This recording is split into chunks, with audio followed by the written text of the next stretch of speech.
by Ekaterina Melnikov. Nicely done. Oh, well, okay, we'll get into we'll talk about stuff after if there's time, but since we have Mark for a limited time, we'll just go. Okay. So yes, you were entering into one of these larger tents that's been set up. It looks almost semi-permanent. It's quite large and clearly built from the bones and the horns of the great aurochs used as tent poles that raise the thing up and create plenty of space inside. As you step in, it is dark and a little smoky with a strong fragrance of dried grass that's been laid out on the ground to make it comfortable and soft. And you can see that. Oh, let's get you to the back on the scene. Get back to the scene. The title page still.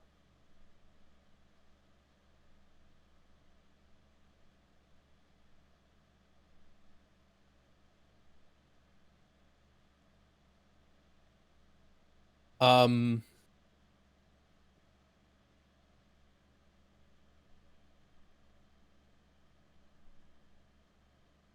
who do we have here? Some folks.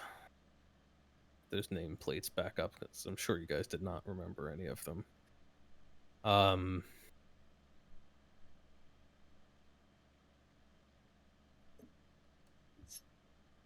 I don't even know if you learned all their names, but you learned. I know you learned Kogan's. We learned Garfu, we didn't know the girl. Well, at some point along your journey, I'm sure you picked up Rogmesh, is her name. But what's more significant here is Kogan leads you into the tent. You can see that there are a few orcs that are gathered around, or half orcs, I should say, and they seem to be discussing some matters. You don't quite catch a lot of it because they cut off the conversation as soon as outsiders like yourselves enter. But there are a few orcs in attendance here. A couple of elderly looking half orcs. Notably, both of them seem to have a little bit more of that what you would consider to be a classic orcish continence to them. Continence? Yeah, that's the right word.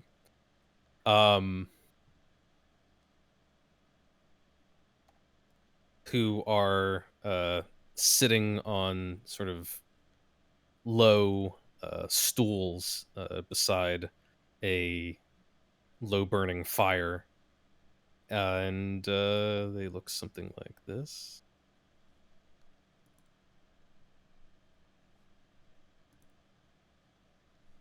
And there is a third who, almost as soon as the lot of you comes in, rises. He looks maybe a little younger than the others, but still clearly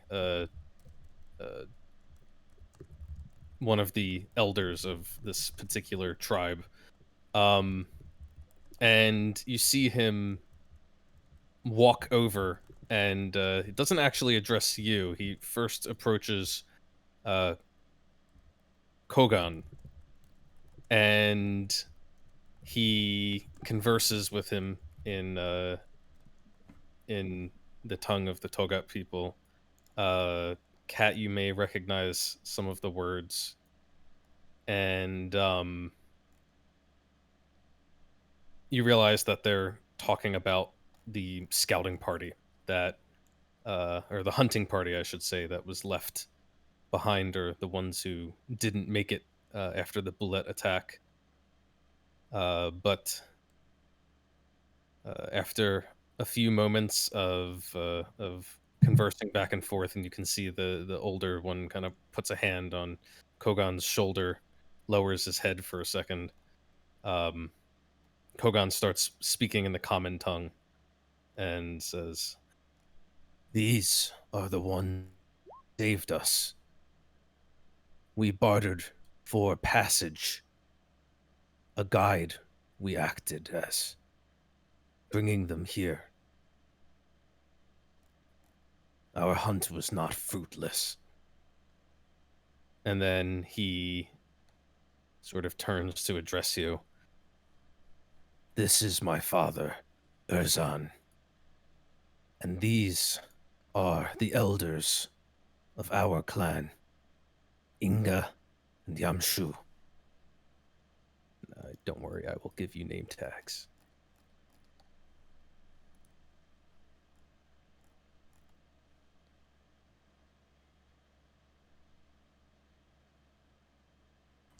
Are they speaking in common? At this point, they are, yeah.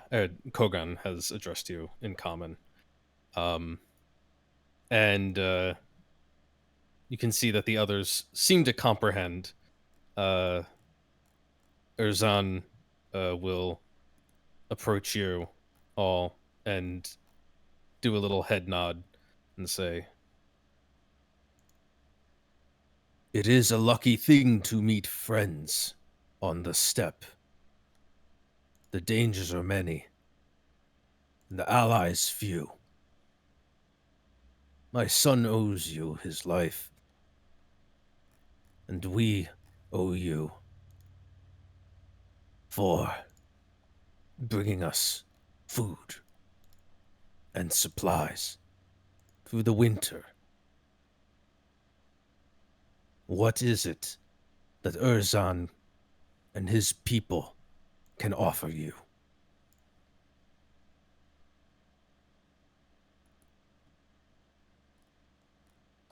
Trying to remember what we actually need. We were here to meet with We're doing real good here. I got it. It is an honor to meet you. We have been brought here because we have heard rumors of a Titan skull.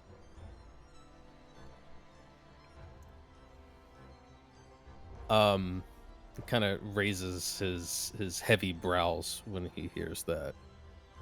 He says, "Few enough among our people know of the Titan. Never have I spoken with it amongst those who are not Togat."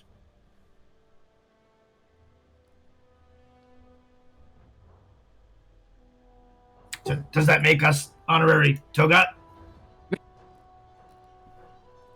Or cultural appropriators. We are American.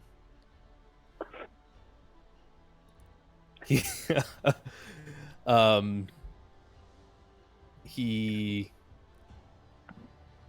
seems to consider that for a moment as you ask, "Are we honorary Togat?" He says, "You would need to complete trials and earn names to become members of our people. But such things take time and require much proving." We have a few hours.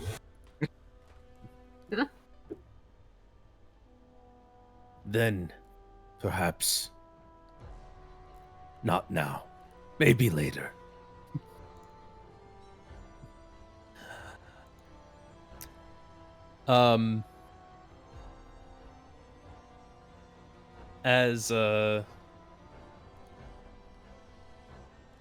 As you're conversing, you can see the two more elderly-looking half-orcs just sitting beside the fire, the flames playing across their faces as they just watch and listen. But then the woman, Inga, speaks up. And she says, "The way to the Titan is not without peril. You must cross the walk, the Titan's walk, and that place is guarded." Guarded by what? "There is a spirit who lives there, great and ancient.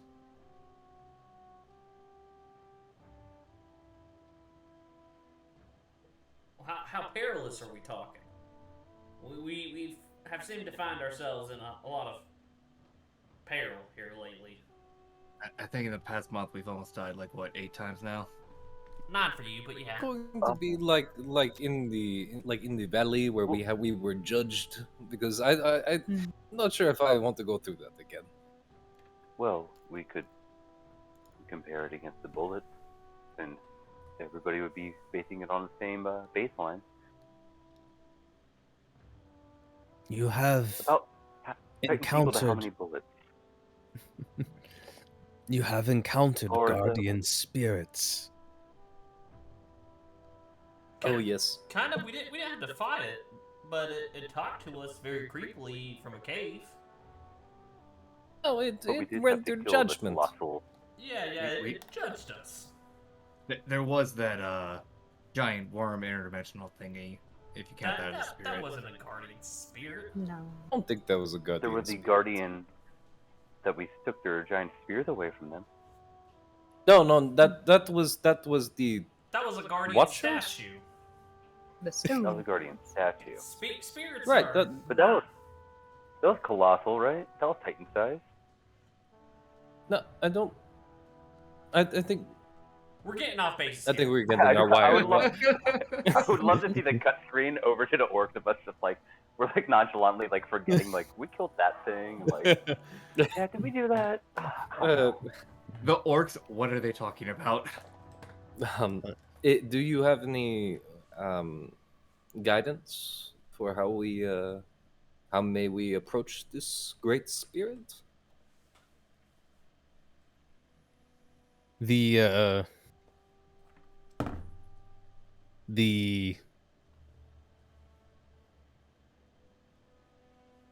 oh my god, sorry. The older orc there, Yamshu, kind of speaks up, and his accent is heavy through his protruding tusks, but he says, "You list deeds impressive, perhaps. You are skilled fighters and workers of the tides. Yes. You would not have survived so long on the steppe without this prowess, but you shall not fight this spirit. If you have met the spirits before and lived, perhaps you have a chance. Perhaps." Wait, we won't fight it. So like, can we talk to it? Is it kind of friendly? That sounds so much. We are definitely peacemakers. Yes. Ask Very- Ryland. Very friendly, especially Scarface. Hi, I'm Scarface. His name is Ryland. Scarface. That sounds almost like a name amongst our people. Very Did you- strong. Gain the scar before or after the name? Again, Scar before, after the name. Yeah, after the name. Didn't you just get that name? It was he worded it in a weird way. Okay, sometimes things take a little time to process. Cat. You got the scar after the name. Then No. He got the name after the scar 100%. It was a very perilous battle. He almost died, but he, Oh, God. he dealt some damage. Cat will explain what they're talking about in Orcish very clearly, like step by step. Apologies, but I'm sure Ryland, like all of us, has carried many scars for a long time. Perhaps the name was always his, and we've just recently realized it. He's a very powerful warrior. Yes, that is what I was asking.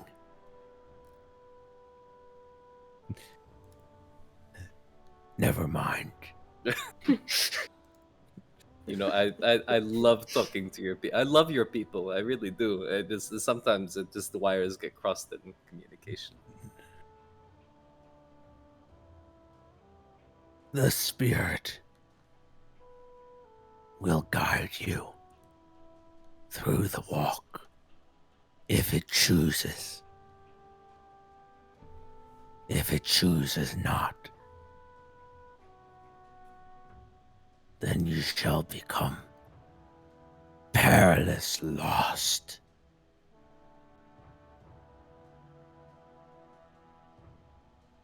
Should we bring him something to make the pass easier?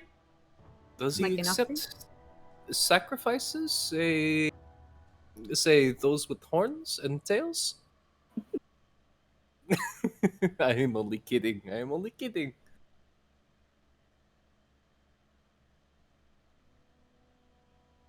Sacrifice is not necessary for what needs have a spirit. But cleanse yourself at the mountain stream before progressing, and reflect.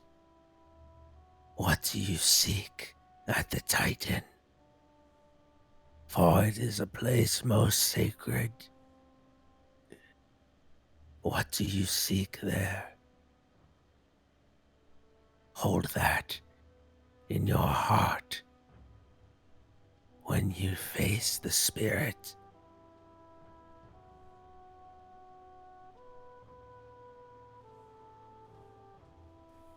Seems almost like a pilgrimage.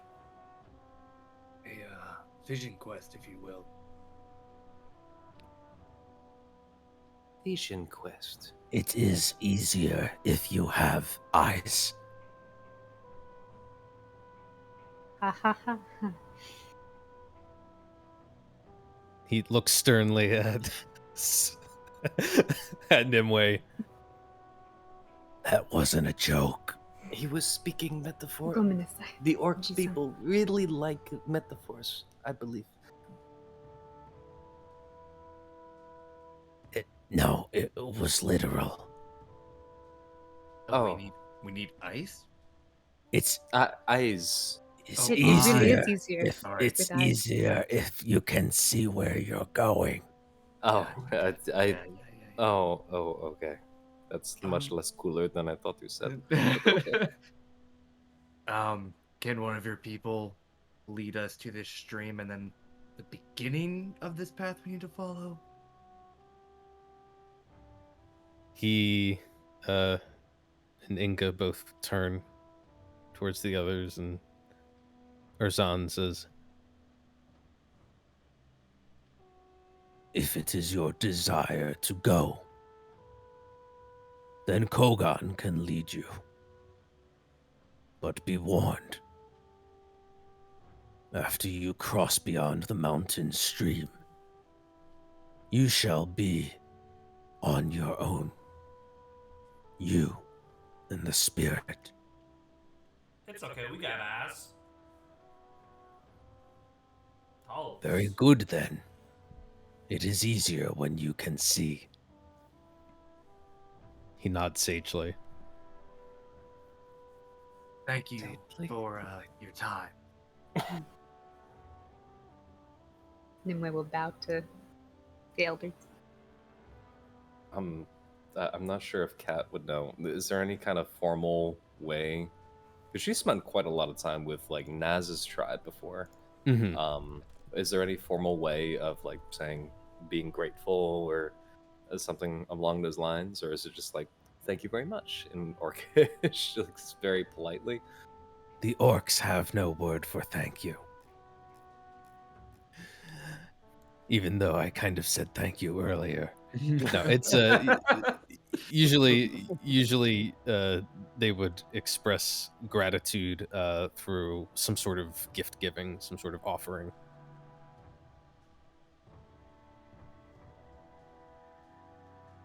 I didn't bring any gifts, so I'm just me, going to bow like Nimue. We did give them a okay. gift though. We let You their did son bring bring much meat and other important parts of the bullet.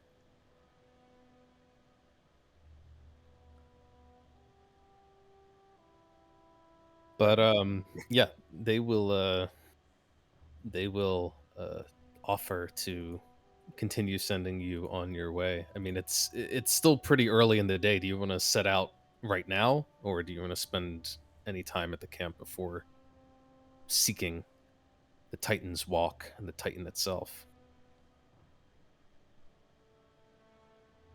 I assume there's nothing like there's no like commercial area of this camp. It's just people hanging around in tents, or is there anything to actually see around here?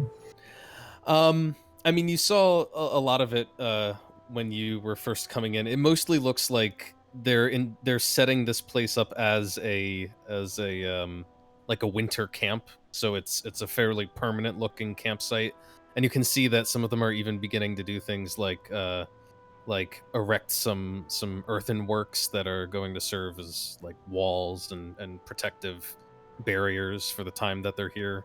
But it's not like there's like a commercial district. There's no mall. There's no no shopping center. But they may be willing to barter if there was anything that you felt like you were looking for. There's no traveling magic item salesman either, unfortunately. Yeah. Damn. Did anybody else get really banged up during that fight, or did we heal? I don't remember. I think we healed. It's still been over a day of travel, right? Like, it's been days since you since you encountered the bullets. All right on. Never mind. I thought it'd be. We might as well take a look and see if there's anyone interesting. Anybody who doesn't look like an orc, I suppose, but I don't know. Sure. Otherwise, just, I guess, sightseeing. Yeah, you can. I mean, you can spend like an hour at the camp and just sort of recover a little bit before endeavoring to strike out beyond the mountain. Is there any delicious orc cuisine we can find? Delicious orc cuisine? Yeah, there's good stuff out there. There's you can get your hands on some lovely aurochs tongue, or that is my favorite. Some aurochs marrow, combined with a sort of like a porridge that seems to be derived from some sort of grain that grows out on the steppes. It's simple fare, but it's hearty, and it's actually probably pretty tasty if you choose to sample any of it. The aurochs marrow, like regular bone marrow, where you suck it out the bone. Mm-hmm. Oh, you know. All right. So I don't know about y'all, but I feel like let's leave in about an hour, and I'm gonna go get some food. Anyone else? I'm going with vengeance. Let's do it. Filling up with a hot meal does seem like a great idea. Yeah, that's true. This might be our last hot meal for a while. Ryland, 7, food. I'm never against food. I'll find some tea. Ooh, that's a nice choice, actually. What kind of tea do you like, Sid? Dark and broody. Like Sid. Rudy. That's coffee, Seven. That's coffee. What's coffee? Never heard of this. You don't know what coffee is? You just Is take this coffee. an underground drink? They make great coffee on the Isles. You take coffee beans, you grind them down, and then basically like tea, you just let water go through them. And you I'm have a delicious sure if cup. he doesn't know what coffee is, he probably doesn't know what a coffee bean is. I described the process, all right? He can figure it out. Is that also a plant? I would assume Yeah. so, because it is a Yeah. bean. Yeah, It's yeah. super It's like strong. these really hard brown beans, like about that big, kind of like. Oh yes, I am seeing you are describing it perfectly. And you just put them in water? No, you gotta grind them down because if you put them in water straight, it kind of doesn't do anything. You get a Do lot of you dirt. put them in water to soften them? Yeah, So yeah. See, he gets Sure you it. grind them up. So So it's it is It is it's mild- dirty it is a bean mild water. stimulant. the Exactly. dirty It's a mild bean. stimulant, too. I mean, tea in is his dirty defense, leaf it's water. just dirty leaf water. But tea has a long tradition. I mean, so Where do they drink this coffee stuff? does coffee. It gives you great energy. Makes People your who day are go obsessed. by so amazing. does tea. Yeah, but Not as it's different though. Yes, but you can have tea with little snacks. You know, like little cakes. Ooh, You can have cakes with coffee too. that sounds actually tea and cake sounds delicious. Yeah, you can find tea. It's perhaps not the kind of tea that Seven is used to. It's like a root tea. It has a very, very earthy flavor, but it's almost like a little bit of a licorice flavor. But it's I don't know if it's the Seven's taste, but it's something. It's That hot. actually sounds pretty Yeah, good. a hot drink sounds good. He'll happily sip the root licorice tea. Do Seven, you if you want had it told- with aurochs milk?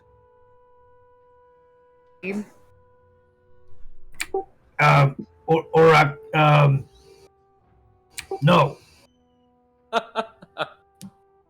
One black root tea coming up. Seven, if you had told me that you enjoyed tea, I would have shown you my samovar. How about a rain check? Okay, I will accept that. I mean, Palo root tea's pretty good on occasion. So Seven's getting some tea. You guys you're getting some I'll- hot food, enjoying one more Some- meal. Some thick and hearty stew or meat right now sounds Yeah. amazing. Definitely an abundance of meat. You can get meat stew. Lots of root vegetables and berries and things that they've harvested. Foraged as they travel. Ryland, what are you doing during this time? Scarface. I think he's he not stepped at his away. table. Never mind, he's gone. Cat Be is right back. slurping I'll be right up back myself. bone marrow right now.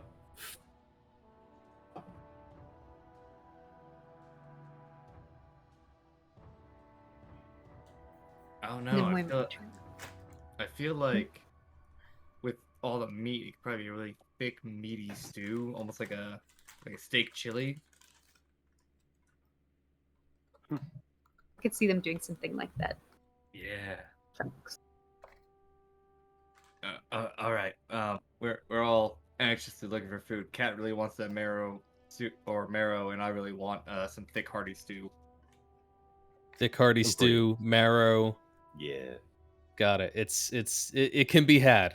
You're asking for things that they can deliver on.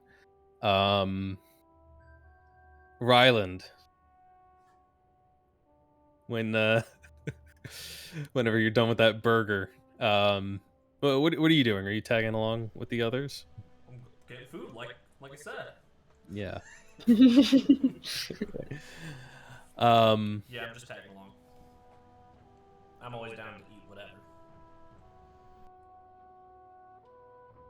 Ryland, let's get these guys out of here for now. Don't want to crowd up the screen too much. You are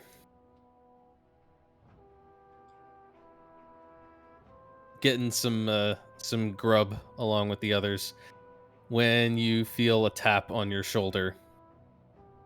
And if you turn, you'll see a half-orc woman standing there that may be somewhat familiar to you. Ooh.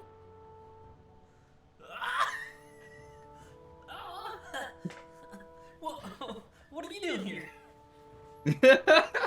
She when you turn to face her, she on instinct recoils slightly from your hideously disfigured face. Oh no. But once she gets past that shock, she says, I should ask the same of you. How have you come to ulg-us? Oh yeah, we're just traveling around, traveling around the realm. We went to Russalgrad, then Ustalevoy, then went to Visselgrad, and then we just ended up here. We're just following along. And you just ended up here, but you've traveled in like a weird circle. Oh yeah, I mean we just weren't like looking at road signs. We had reasons to go everywhere. I mean we heard about this Titan skull here, so we figured we would go check that out. You seek the Titan. That is. she pauses for a second and kind of looks around, and she gets a little quieter, and she says, You know the place is not so abandoned as the elders would say, yes? Oh, I didn't know that. There are others who have come. Others who have found their way to the Titan. And would you know any of their names? Would you happen to know if there's a Eben the dijkstra there? she kind of thinks on it a second, shakes her head. No, I don't know their names, but there have been folk, human folk, and others, stranger. Sometimes they have come near ulg-us. Others, they have been spotted by scouts, finding other ways.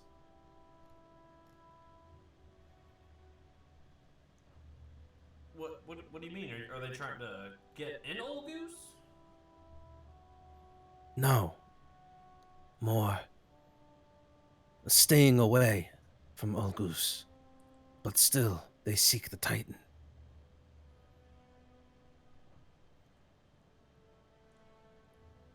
Well, maybe we'll run into who we're looking over there for. How did you get here from Pravy? I walked. Oh, hopefully you danced a little bit on the way here too. Yes. Well, no, I haven't really danced since, that time that we danced. There hasn't been a lot of partying, more getting ready for winter and stuff. And besides, no one in the tribe is as good a dancer as you. Oh, well, how about another round then? It doesn't have to be a party. Yes, we can dance. We can get some music and we can dance.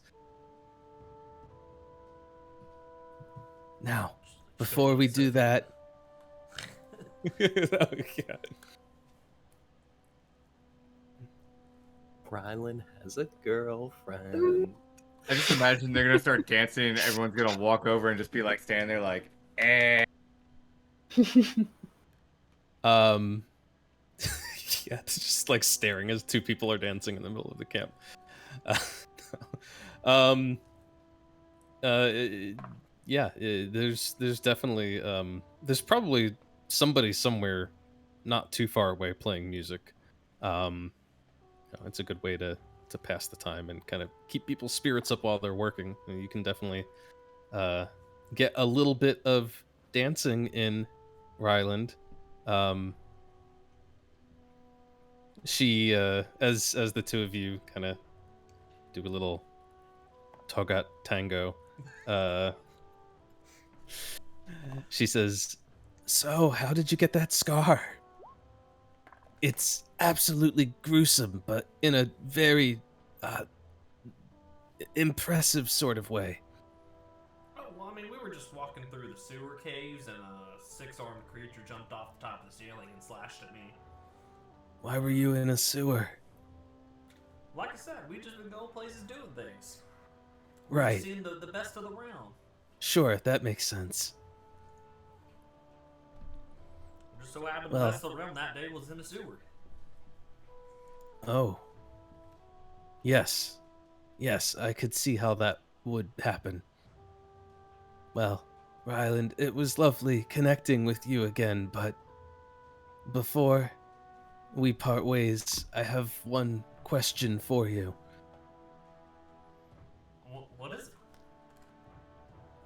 Do you remember my name? The ultimate test. Whoa. He's hold up. He's got to review the notes He flips here. out his notebook and starts flipping. No, that notebook took water damage in my backpack at some point. Oh no. Oh no! No. Memories lost, like tears in the rain. Oh. Come on, man. Did you just quote Blade freaking, Runner? Yeah, Blade Runner. Oh. He has it. No, don't worry. He's got it. Oh. He's got it. Like, he's actually looking. Do it. That's a dense notebook. What the hell? Damn, he pulled out the paper copy. No.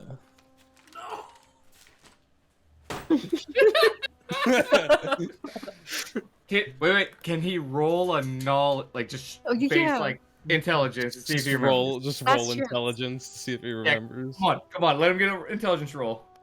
You know I'm a cleric, right? You want to? You can make it. You want to make an intelligence roll? It's That's better so than bad. it's better than nothing, okay?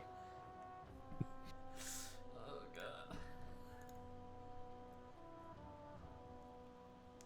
Yeah, I'll be honest, I don't remember if I ever told you. I was just hoping you would remember.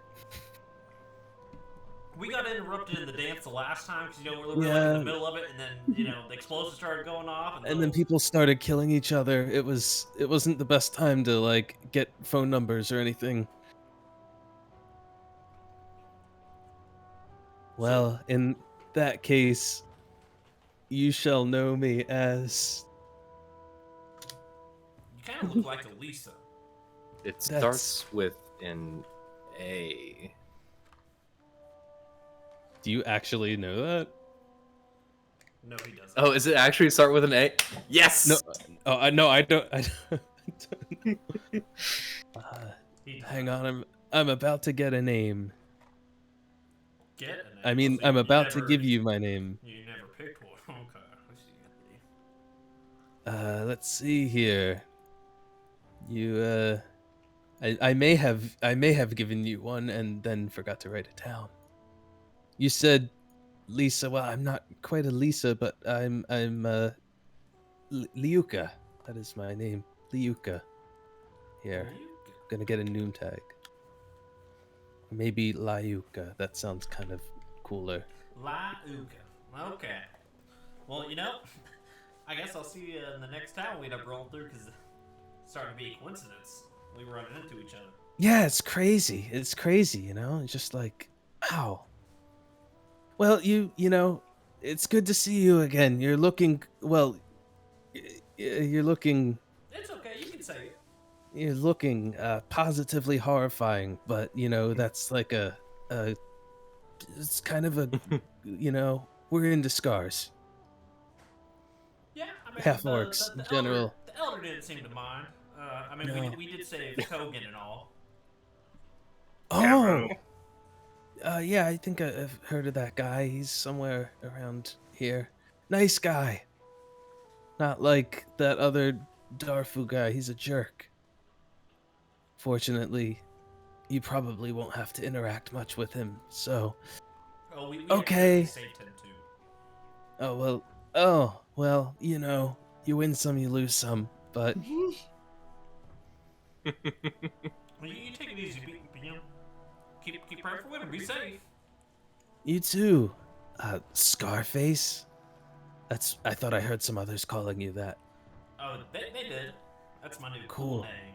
Yeah, it's pretty cool. Scarface. Alright. If you come back this way through ulg-us, we'll probably be here since we're not going anywhere, you know, for all winter. Just hanging out. Trying to not die. It's rough out here on the steppe. That's basically what we're trying to do. We're trying not to die too. But Cool. we just won't be here. Alright, well, you know, it's if you ever want to try to, like, not die together sometime, maybe later, you know, when you're not busy. Okay, bye. See you later, Lielouka. She's as awkward as Victor was, and I love it.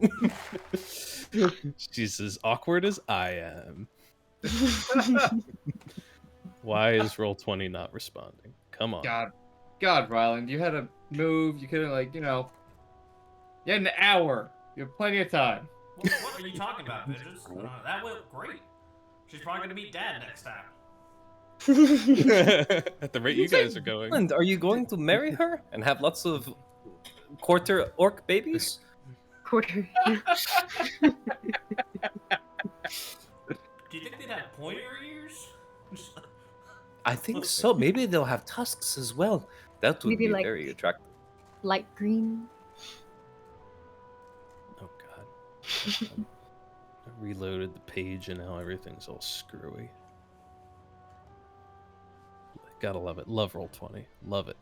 This would never have happened on Boundary. It probably wouldn't have, you know, honestly. Unless it completely disconnects from the server. That's happened before. Okay. Cool. All of this was just so that I could stick a name on my portrait. Alright, see you around. Bye. Hope I don't die tragically. I'll come back Bob? if you do. Bye, Felicia. Her name's Lielouka. I have a little respect, man. That's why you don't I'm have not a even- girlfriend. I'm not even there. We're eating food somewhere else. I'm just being a I'm pretty sure. Like, jokester. I like to think that we were all like sitting around, like eating food and like around a fire, and off in the corner we just see like dancing out of nowhere, like Yes, fine. Spontaneous in the corner Oh, we'd be dancing, like- you know. all three of us just like huddled up close together, like, what's going on? I don't know, but we're watching it now. Everyone else around the camp is busy like preparing to, you know, to survive and stuff, and then there's just two people dancing like nobody's watching. It's a beautiful thing. Last two What 80s movie is this? Yeah. You I don't know, I'm on an 80s kick right now or something. I don't know what it is. Also, Anthony, you never replied to my last message on Discord. BT dubs. Just gonna throw that Sorry. out there. It's been a crazy week. I have no idea what you're. It was that sending message.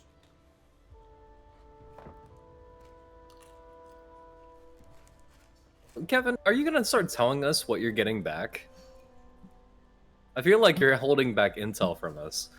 It wasn't my Yeah. sending message. Oh yeah. I mean, I said I'm it just wasn't saying. on my behalf. I'm just saying, you know, I've been like forthright with all my sending messages so far.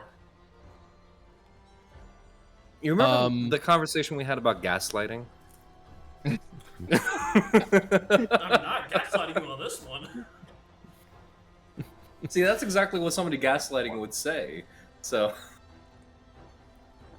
I'll respond to that message in a bit. But I see it. So, okay. Yeah. So you get some good grub in. trying out all the exotic stuff, and it's not exotic. It's just normal food. It's just normal food that you're not used to. Yeah. You get all set to go. Anything else? Any other business that you feel you need to take care of while you're in, semi-civilization here? I mean, oh, he took his headset off. I was gonna say once Ryland joins the rest of us, Vengeance is probably like, so, who's the girl? But he can't hear me, He's leaving. and there he goes. I believe that is his future wife. Is he allowed to marry? I don't know how this whole cleric thing works. Like his I'm pretty mom- sure. Why not? Yeah, I think they're married. Oh yeah. Okay. So, Vengeance, do you have a underground girlfriend? Anyone special? Just, nah, not really. Man, Oh, okay. Underground boyfriend? Hmm. Underground partner of unspecified gender? You know? No. Look. I don't give a shit, male, female, but nah, nothing right now. Kind of hard with the whole, leaving for months at a time and not knowing if we're gonna come back alive or not. Kind of puts a strain on a relationship. I feel that.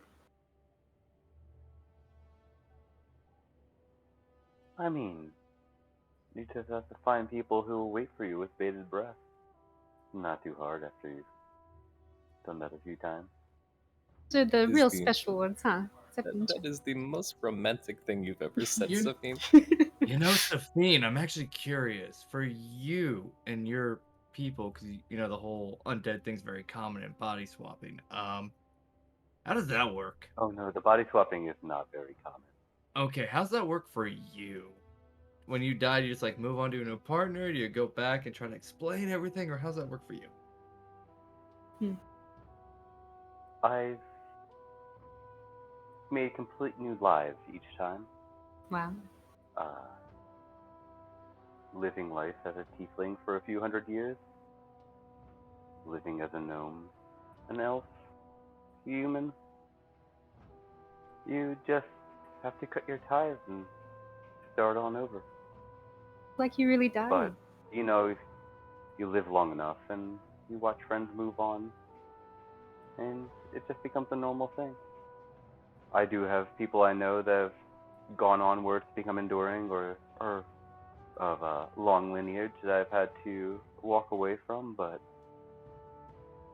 you get used to it after the second or third time. Have you ever ran into your significant other from another life? Of course. I've run into my own parents without them knowing who I am.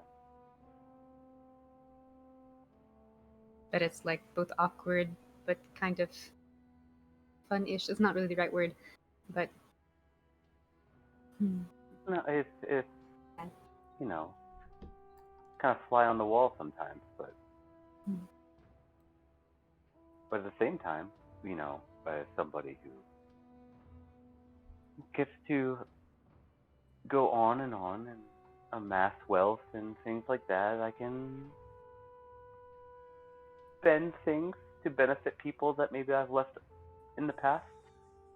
I've done things like I've always set up the deaths and windfalls and things like that. So the people attached to me have always been taken well care of. But unfortunately, other than you who helped me with this process, nobody knows. Out of curiosity, how many kids do you have then?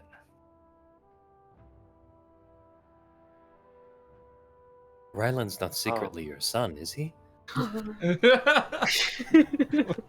The drama. Ryland is the only character here whose father we've actually met. Does that mean he's Ryland's mother? mother. I mean, That's a good question. Are you secretly Safine's? Me, I do not I mean, know. I'm but secretly I will tell you Seven's that parent? That would make more As- sense. As my original form with my elven body. I was born a female. I don't create life, unfortunately. It seems that years and years and years working with death led to stillbirth after stillbirth after stillbirth with my husband. So I don't know, probably as if my body worked as a male, but I didn't stay around long enough, maybe, to find out. Or, masks were worn and fun with that. Okay. But unfortunately, it seems that I'm more of a creator of death than life. So children, not really my thing. So now that Ryland's back, as you're done dancing and come over to the rest of the party, I imagine we all would like scatter and be like, so, who's the girlfriend? Oh, that's Lielouka. We had a dance at a festival in Pravy. Before the mini came and they tried to kill someone and we got in a fight and we got whisked away. Long story. I didn't get a chance to say bye. So Kat was just telling us that when you ask and you dance with an orc in front of her tribe, you betrothed her. I didn't realize that you had stepped up to this level. Yes, yeah, I Like I mean, how do you like, think Kat, that you better Naz and I run, got you together, better run obviously?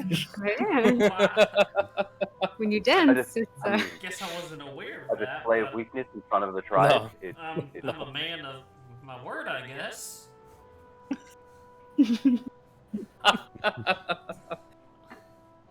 Maybe that's why she's Oh my acting a little God. funky. I think that is maybe because she is. I don't know how old she is. She doesn't seem very old.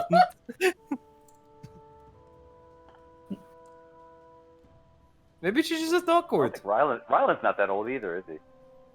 It's only 100 and whatever years old an elf is. Yeah. Like a teenager. I'm 122. 22-year-old I'm elf. rambunctious. Oh my God. But not like like youngin, but A rambunctious 122-year-old. But I'm not I mean, like that's how that Epstein works. rambunctious. Oh my god. Taking turns here. We're taking turns left, right, and Where's Chris Hansen in this episode?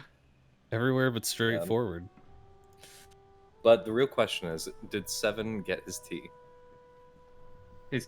Yes. See. Of course, he got his tea. He got it without Aurochs milk, so. But is he enjoying it? He looks quite content. Yes. this is the happiest I've ever seen him. I said content, not fucking ecstatic. You've probably never seen Seven look really happy. You've seen him smile and like grin. It's not like he doesn't have emotion, but he's not exactly like a bubble of joy to be around. We didn't see him go all heavy metal and smile and shut that portal. You have to do it alone. Yeah, he does seem to be most happy when he's about to damage things for some reason. I mean, the good news about that scene was it seems the Duffer Brothers have been watching our campaign. Stranger Things. What's that? Because Seven had a heavy metal concert in the middle of nowhere. That was the inspiration for Eddie. Gotcha. Yeah. I just gotta say, I keep doing this every time we watch or talk about Stranger Things, and we've talked about it a lot over the last few weeks. I keep switching 11 with 7. I keep calling 11 7. And my wife's like, why do you keep doing that? Like, it's not intentional, I swear. Yeah. But, We know which one's more important. yeah. Okay. Well, you sit around the fire and you enjoy the fare, and you watch Ryland unintentionally betroth half orc. So good, it's And canon Hell. and eventually Kogan approaches you, and he says, "If you wish for me to lead you to the start of the Titan's Walk, we should leave soon. I wish to be able to return to ulg-us before nightfall."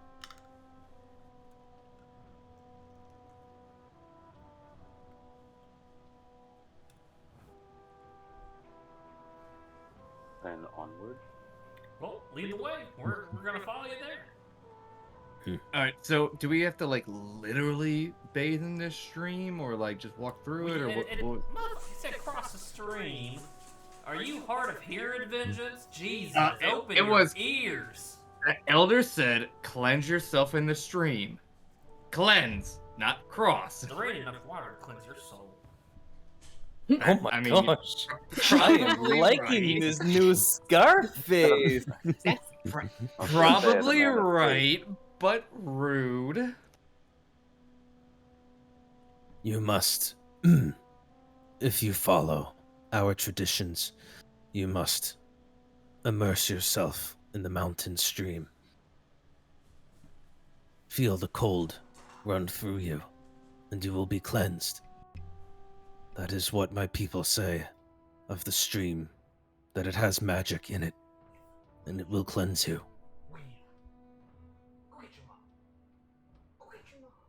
Do it. Then we all go. It has And been follow a while me. since we visited the spring, yes? This is Yeah. this is not another Hot Springs episode. Well, okay. We already did that. We probably Yes, also but have. you know, like the plunge, like very cold, and then we have sauna. Then we hit each other with eucalyptus. It's very nice.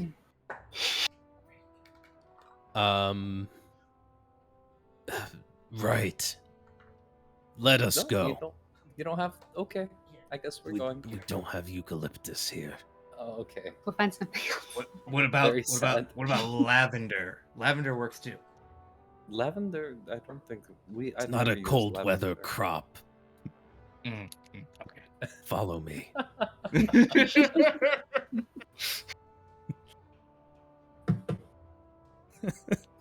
this We're really showing our our weird sense of humor around these orcs.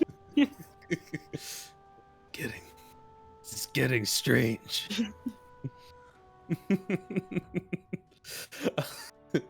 Kogan will explain that the way is not far. You essentially only need to cross over to the other side of the mountain, but it is rather a taxing journey. Several miles of it up a pretty steep incline, and then descending down the other side. I'd like, as you guys start to trek with all of your gear, all of your supplies, I'd like to know, first of all, if there's anything that you might do or might have on you that can ease your hike, and I'd also like a Constitution saving throw. I imagine we all have cold weather gear still. You have cold weather gear, so that the cold itself won't be a problem. How long did you say it looks like this hike is? From what Kogan described, it's about 10-ish miles altogether, but the first part of it is up a pretty steep incline for the first several miles, so it's definitely gonna be a bit taxing to start. If there's really taxing areas, Seven will probably just fly. He'll just fly. He'll just like if there's like really bad areas, he'll just kind of surf up. Yeah. But How many? he's only got an hour of usage. No, 4 Okay. hours total. But he wouldn't like just fly the whole time. He'll walk Right, some right. and fly some to try to make it easier. Yeah. 4 hours is definitely enough time for you to make use of Bastion when necessary, and hop on and just skip the really steep slopes and things like that.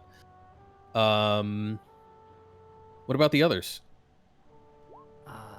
Rucking it, baby. I don't think I have. I was about to say, no one said they I bought don't any think I have like any. hiking shoes or anything. I purchase hiking shoes. I mean, do any of you have like climbers kits or anything like that? Because that might have things like that Do we look like fucking might help a little nerds? bit. I don't know. Hey, There- remember it's that in the- time when I had like 4 zombies with 4 packs that got you know? I keep killing what's them it, for on you. Ryland Yeah, that? yeah. I No, keep ma- No, doing that was that. Ryland. and I- Like that was a startup. You Oh. think That was those a startup, and like turn undead and like all the packs that I was carrying for That's everything. right. I was like, I have a contingency for everything. Turn undead. Like, I'm not you carrying think that. Shit. Not for that. you think those slippers from Sobel would have helped out here?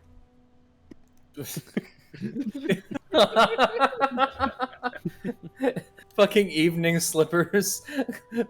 Best hiking boots around, baby. Period. Yeah. Right.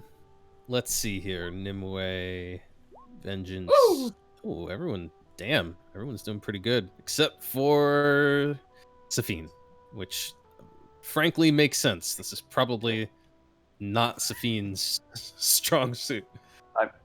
I would usually have zombies that just carry me up. know, Right. like yeah. like a Like prince a and reasonable everything? person. You Like a know, reasonable person, like a civilized folk. right? We're Everyone dimension else, yeah, everyone else, it's a little treacherous. Oh, right, of Ryland. Ryland didn't do so hot either. Everyone else is okay. Ryland and Safine are both going to find that the first part of the hike is pretty taxing and is going to leave you with a 1 level of exhaustion. tour. Oh. Everyone else is a-okay though. However, by the time you reach the top, maybe Ryland, Safine need to catch their breath a little bit and definitely feel like that winded them. But the others are feeling better, and you can look out over the landscape that sort of exists beyond this mountain. You've put Ulg behind you, this great towering rock that juts up out of the steppe. But now that you've crested the top of the incline, you can see that the landscape gets only more arduous from here. The Titan's Walk, so-called, seems to be a series of ridges and hills that just rise and fall up and down. And it looks a little something like this.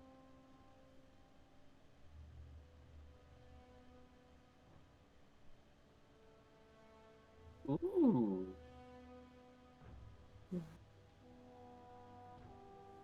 All of the art is beautiful, by the way. Yeah, I like the artwork, man. Yeah. Good The choice. style is cool. I made it myself. No, I did not make this. I found some art, and I'm like, I'm taking this, and I'm taking this, and I'm taking this. I meant you just have like a file of like artwork on your computer now. I have But a it's like I have a subcolored, like mountains. tremendous amount of artwork saved. Which is also why I can't ever stream any of my games, because I would have to credit 1 million people for their art and get permission to use it all. So You can just credit the Um, internet. thanks. Yeah, thanks internet. Yeah. Thanks, Google. Yeah, I have so many files worth of landscape and city and you know, underground and space scenes. I don't even know where they all are. They're all on my computer somewhere. I'm gonna steal a snip of this. I'm gonna save it to my own folder. But yeah, you find that you're looking at terrain that it's clearly only going to get rougher as you go. But by this point, Kogan will kind of look at all of you and say, The rest of the path is yours to find, with the help of the spirit. I must return now to ulg-us. It will be dark, not too long. I wish you luck in your journeys.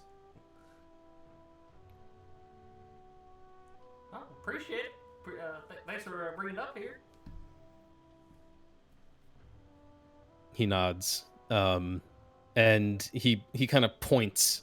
And you see that he's like pointing off down the length of this valley. And he says, The Titan lies on the far side. Always the valley is shrouded in mist.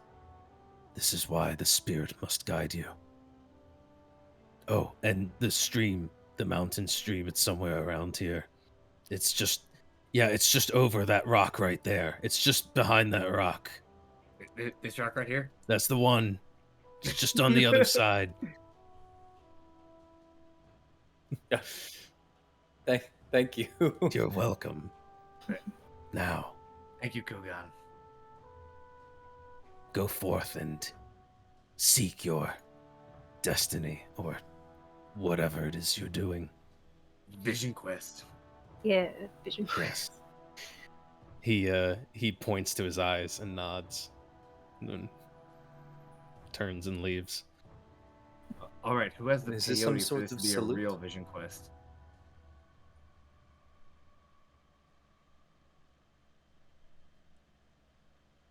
Sorry, what about vision quests? Oh, I said, who has the peyote so this can be a real vision quest? No. Safine's got something for you. I was gonna say, yeah. Oh God, no! Get the Please frontier no. with do some ayahuasca ceremonies here in Chiang Mai. But I am looking at the cold, looking at the struggling breath. I'm just gonna be like, we all know where this is headed. And so, Kat, Nimue, and Ryland take 15 extra hit points, and the other three are going to take 10. I thought this was going to be like the valley, like the beast When way. has it ever been like that? That time? Well, I Okay. believe he said the stream was that way, so maybe we should go see what it looks like.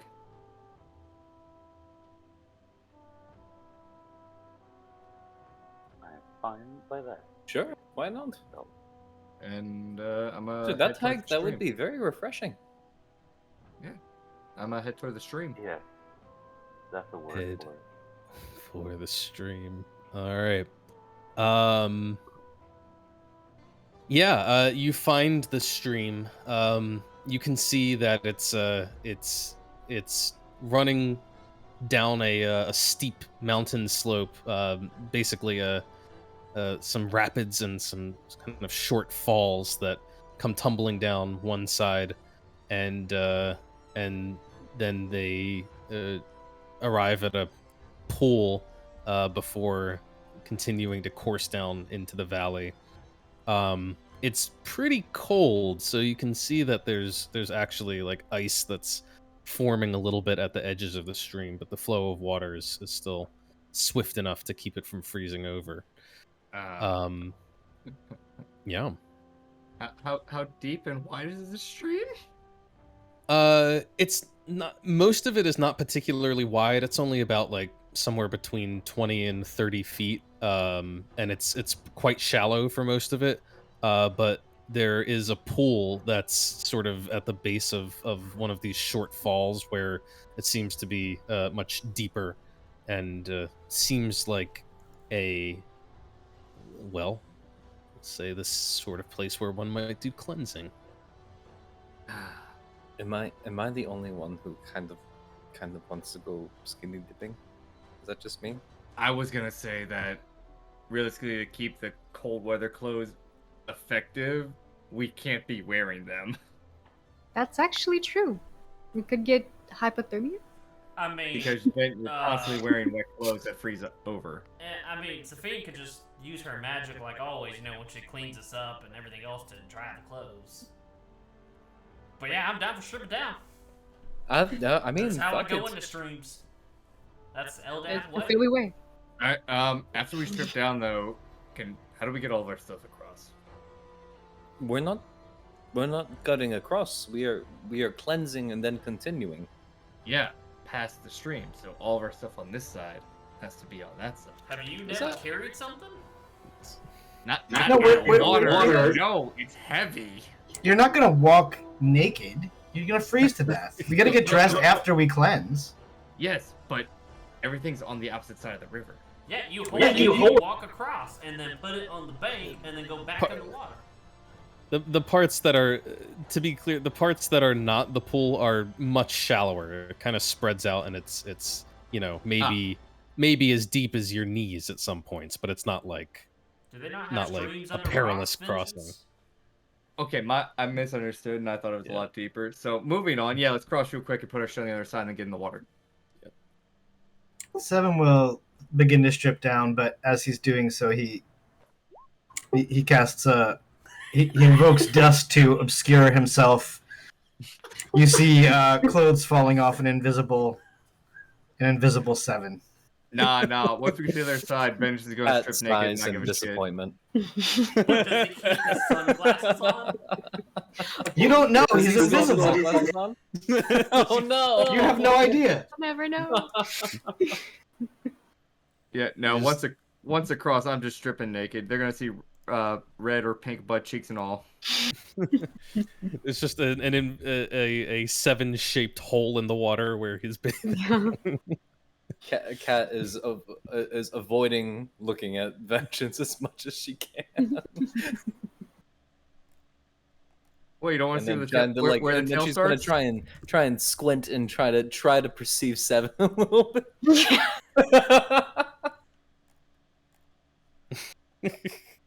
Yeah, 7 doesn't stay in very long. He basically rinses, gets out, starts to dry, and then he's going to cast another spell as he's getting dressed. Let's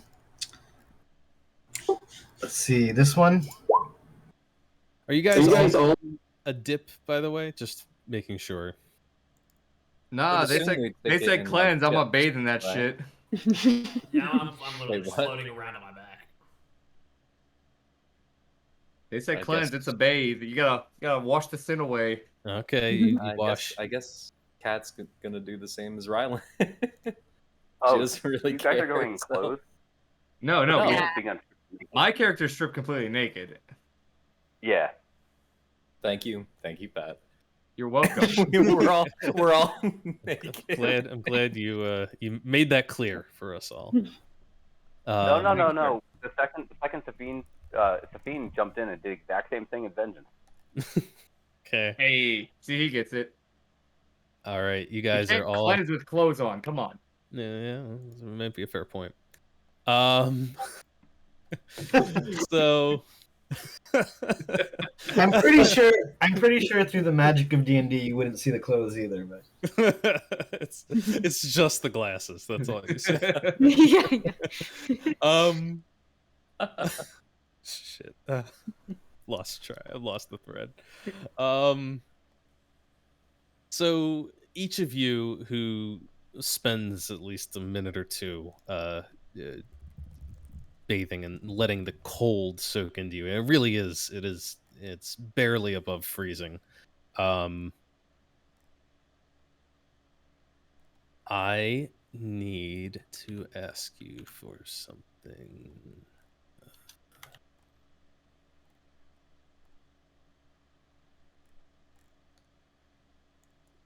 I need to ask you for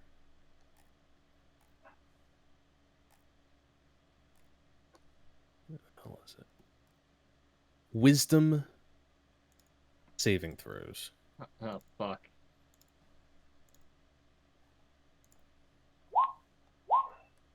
Nope. Ooh.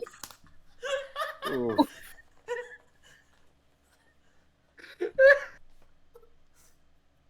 Wow. We'll do Merlin too. Merlin's here. Oh yeah, Merlin. Oh, that's not. Yeah, Aw, is man. Merlin just like My- around like a swan? Yeah, this one. Oh, paddling his little feet. He's doing that thing Oh. where he's like using his beak to preen his feathers, all straightened out. Throwing I the just really water. hope it. I just really hope this isn't another possession thing or something. It's bracing, but it's lovely. Oh well, I'm Yep. fully possessed then if it's a possession. Um, Oh, I'm Nimble, sorry. Those of you who did not roll with advantage, can you please make a second roll for me, or disadvantage? You don't know. Who rolled with disadvantage? Cat, my God, Cat Cat. didn't That's do a two roll, eyes. and neither did Sabine. Ooh. All right. I'll take 13, please. At Okay. least Cat is always consistent. Hey, listen, She is who she is.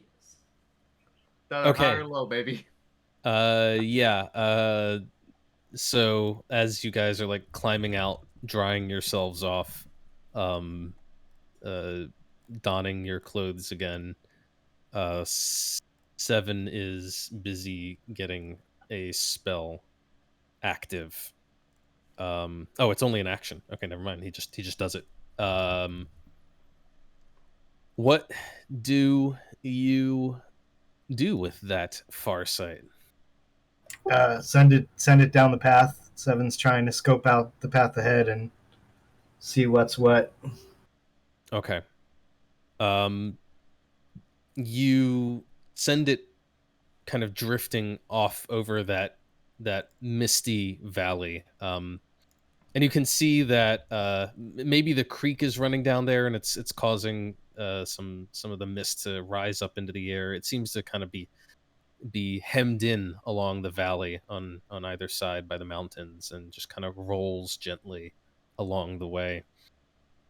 And it seems that the path that you're intended to follow is fairly clear for starters. You can see a relatively easy looking descent down into the valley on the nearest slope. But beyond that, the way is completely obscured by the fog. Are you still trying to like cruise out above the fog, or do you want to try and go down into it and see what's in there? Stay close to the ground and try to follow. I mean, maybe if the eye gets close enough to the ground, it can still see the path. I don't know. I'm hoping. Yeah. Sure. If you send the eye plunging down into the mist, it can continue to see what looks like a not quite a footpath. It's not like a trail that's been deliberately worn. But you can see a way that looks like it's kind of clear of debris and rocks and stuff. Why don't you give me a perception check? With disadvantage for lightly obscured. That's how it works, right? Almost nobody ever uses obscurement, so I forget. Yeah, lightly obscured is disadvantage. Right. Let's see here. Also, I think you need to start picking up peppers. 14. Secure that thing, because when I Okay. went outside, the banana pepper was on the side. So I got it leaning up against the pole right now. Got it leaning up against the stake on the pot. That is enough for you to make out what look like some tracks on the trail, or along the path that you were intending to follow here. There's some snow that has sort of piled up in the shadow of the mountains, and presumably hasn't melted there. And you can see some tracks. They look humanoid. Seven's not great at survival, but can I make a check to, see if I notice anything about them, like freshness or kind of Sure, footwear or I don't know, whatever? Yeah. Give me a survival check. Yeah, I mean, aside from recognizing they were made by probably someone wearing boots or something like that, they're kind of big. it's hard to tell how old they are. If the snow's been here for, you don't know, days or something like that, it could have been here a long time, or it could have just been made. Okay, well, until somebody shakes Seven and says it's time to go, he's going to keep sending the eye forward, trying to figure out what lies at the end of this path. But if you guys are getting sick of waiting, you see he's in a kind of a trance, you can probably shake him, snap him out of it.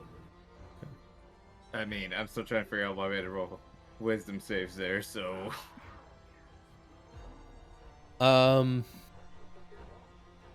Yeah, you continue to send the eye a little bit further forward. And by now, you've kind of... all you can really see is, like, the rock face still descending down, reaching towards the bottom of the valley at this point. And mist all around you in every direction. You can't even really make out the sky above you. But you finally reach the valley bottom. You can see that the path sort of meets up again with the stream, which is running along the very bottom of the valley. This route doesn't quite take you down to the very bottom. It's sort of running maybe about somewhere between 50 and 100 feet up from that, along one of the sides of the valley. But you continue to twist and turn along, and then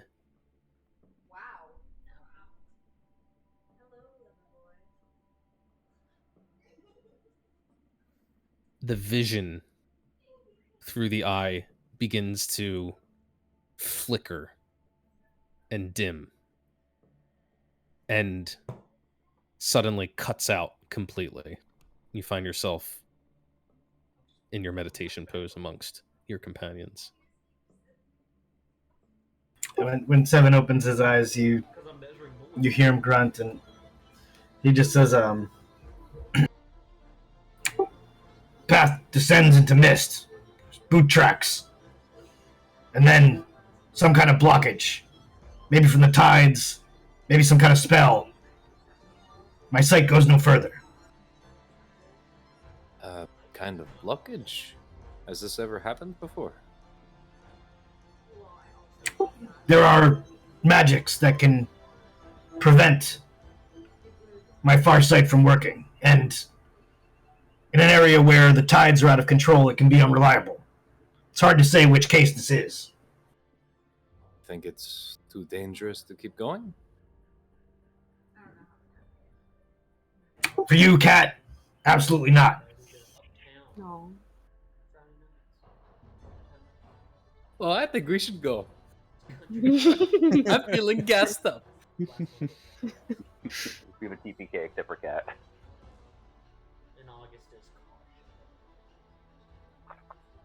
Oh, all right. Well, if you're all geared up again, you can begin to follow the path. It just like Seven said, it descends down into the mist. It's not terribly rigorous. It's a little steep, but it's easy enough to find your footing. No need for any kind of check. And you find that after a few minutes, you've arrived at the spot, Seven, you recognize where the footprint should be. You can find it there in the snow. Well, in case nobody's looking, Seven will huff and kick at the snow.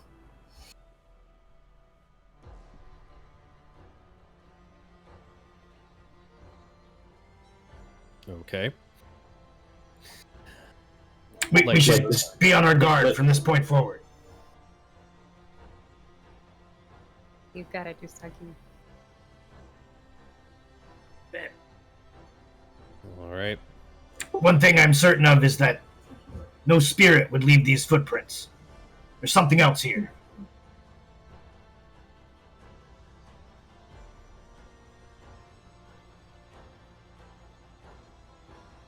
You keep on pushing forward into the mist, down and down into the valley.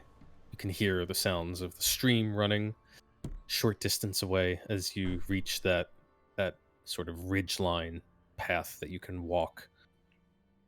And you keep marching forward. It's been maybe about 20-30 minutes since you left the stream behind. When 7, you realize you're now at the point where you feel this is right around where you were when the arcane site petered out. Keep on going. 7's gonna cast another spell at this point. See his eyes turn gold.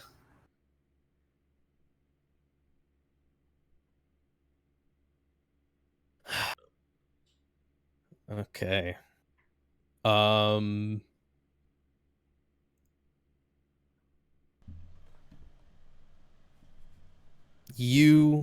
can I describe this to you? You can see that there is some sort of border here. Some sort of magical border, unseen to the naked eye, but with your spell, it becomes revealed. It is a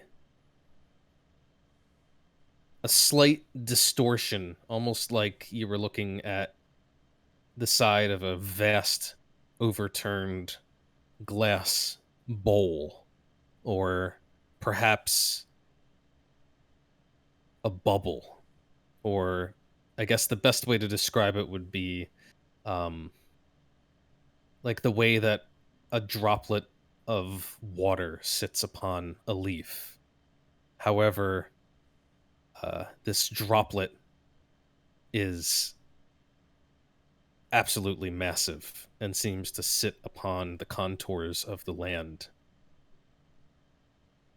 And it seems that as you stand there staring ahead of you, you were looking at the very edge of it.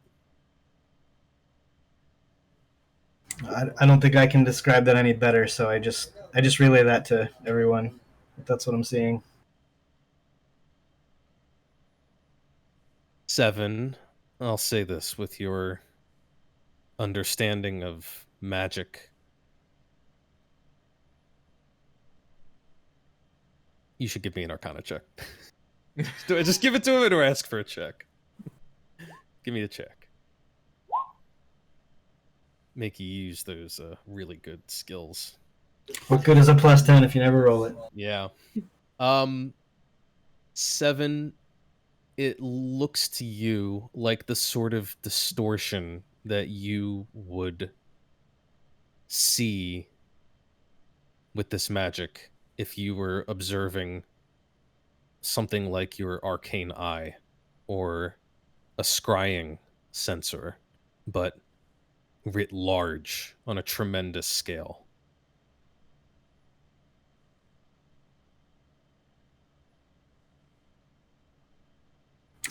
So it kind of feels like this bubble defines like observation, like something is watching this space. Is that kind of what you're saying?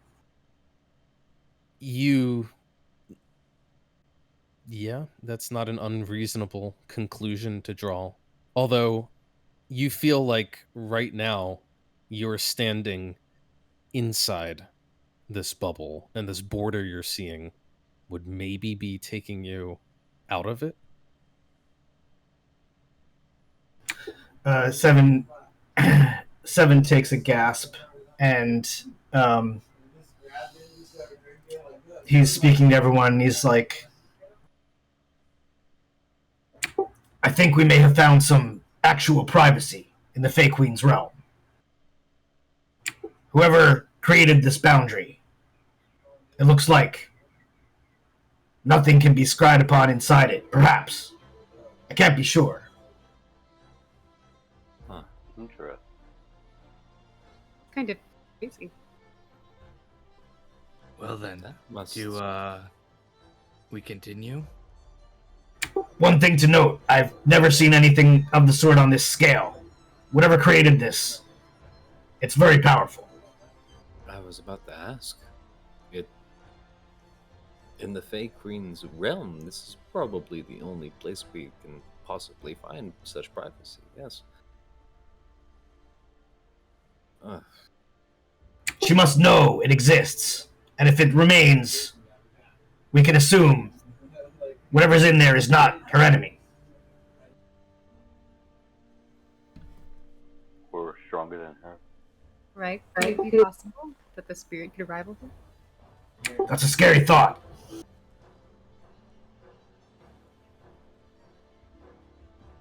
Then, I guess we proceed as we always do then, right? Yeah. Without caution. Recklessly. I'm so Together. fucking naked in the water. Never left.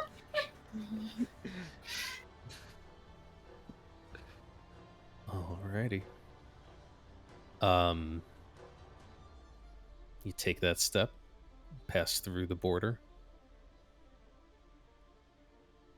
Man, I guess so. I'm across it.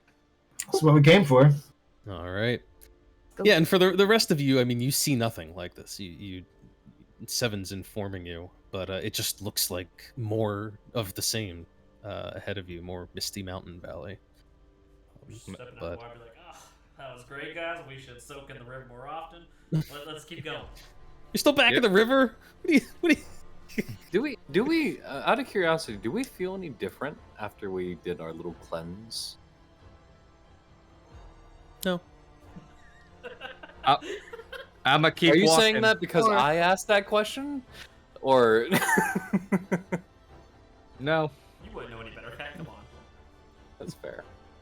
I'ma keep walking. All right. You Mhm. keep going forward, and as I said before, the mist ahead of you is so thick that you can't see the sky anymore. You can't even see the top of the valley. It's just a sheer wall to your right that goes up, and then a drop to your left with the sounds of the stream running somewhere down there. And up ahead, you can maybe see 50 feet, 100 feet or so. That's about it.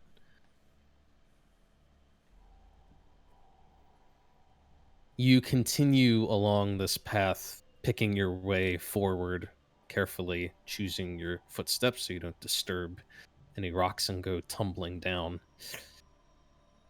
About another half hour or so. It's been an hour roughly since Kogan left you. And how long does your arcane sight last? Is it? I guess it's True Gold Eyes is 1 hour.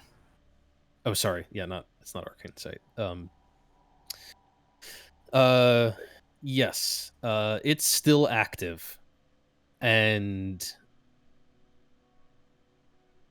7, that allows you to be the first to see something moving towards you. It looks like it's moving through the mist without disturbing it, and it's kind of hard for you to make out because you can't see all of it. You can only see like fragments, but it looks like some sort of massive form, some sort of massive body moving through the mist and approaching you. Well, you guys see 7 stop walking all of a sudden and look very alert, so you probably pick up that he's seen something, and you can look which way he's looking. I mean, would we see him stop though? Because some of our perceptions is kind of low. You can see 7 stop walking. Yes. And 7, you see what looks like a massive arm ending in great clawed digits reach through the mist and sort of rest itself upon the slope above you and latch on there. And then all of you can hear a voice that comes rumbling down from somewhere above you in the mist, as it says, The path is easier to walk with eyes, and yours are true.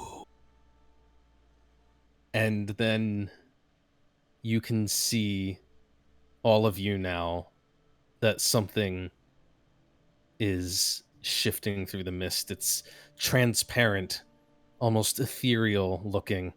That one arm that latched onto the cliffside above you becomes visible to all of you, and you can just see hints of shadows moving in the distance of the fog, when suddenly a titanic head lowers itself down into your range of view. The head of a massive dragon. Whoa. Mm. Oh. Yes. Hello there. Look at that face. that you are terrifying. Does he want belly rubs? Yeah, go rub it. It positively towers over you, a head the size of a house. And as it looks down, its mouth doesn't move, but you can hear its voice still kind of seeming to echo and boom off of the sides of the valley, as it says, Travelers, what business have you upon the path of Titans? No, we're trying to get to the skull at the end. We're kind of following the directions of a glowy rock that she has. And he points to Cat. Yes. And she holds Yes. up the rock. Is this what we're doing? I don't know. I thought that's why we were coming this way. Oh, we're looking. I'm looking for the dijkstra. Which Yeah, again, the rock was pointing to. I thought. okay, right. We are looking for a friend. Friend? Yes. Hopefully. A friend. And what manner of friend do you seek? The good, kind, helpful one. Hopefully, we can view you as a friend.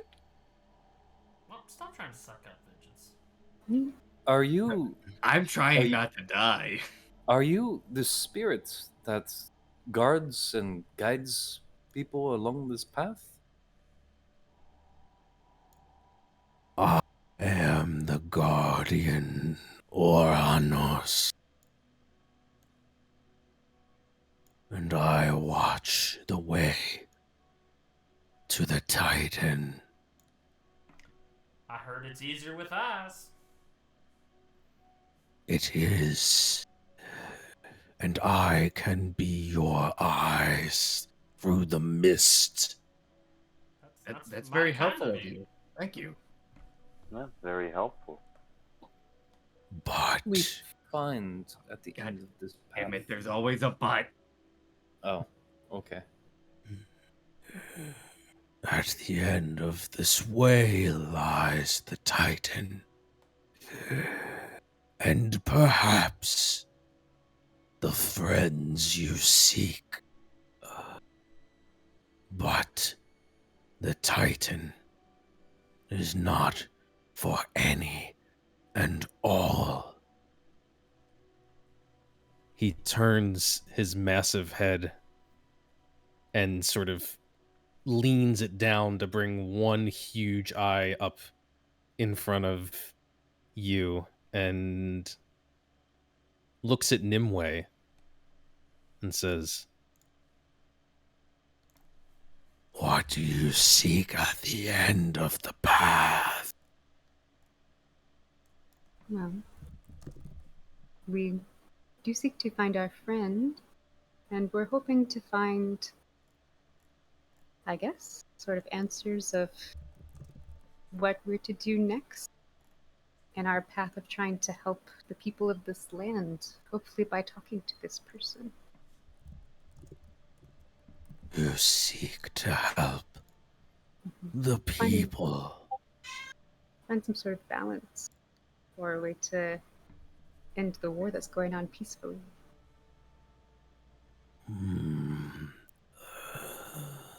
The strife you speak of, you see the ripples it sends through the people, as you say.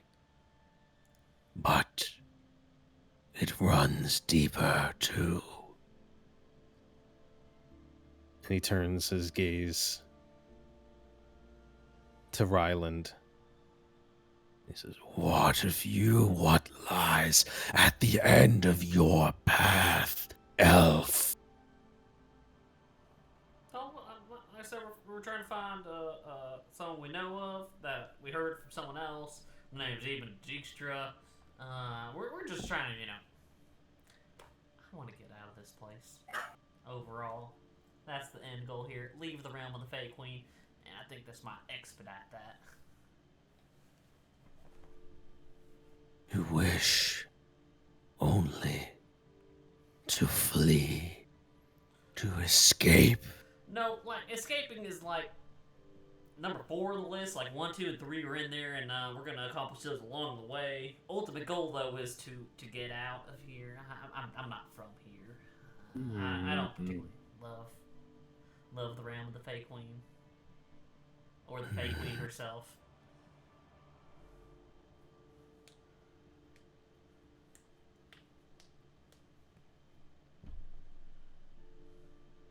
Goal may be different, but perhaps in the accomplishment there lies a chord. And he turns his head away from Ryland, looks at Safine. You have a smell about you. A smell of the grave. So far you are from your homeland. What business have you with the Titan?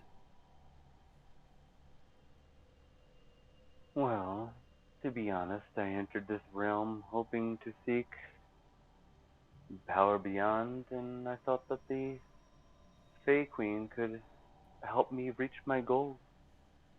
It seems that I was wrong about that, but at the same time, I found along the way I found a new goal.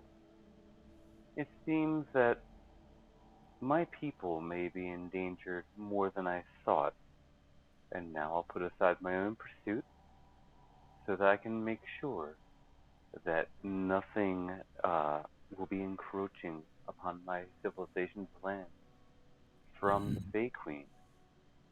I'm not quite sure what she's trying to do and how she's trying to move against the Xantam Empire, but I will not stand for that if she's trying to move against it. You serve yourself and your people. But again, the ends are different, yet the means, perhaps, they are the same. And he turns now to Vengeance. It says, What lies at the end of the path for you, spawn of fiends?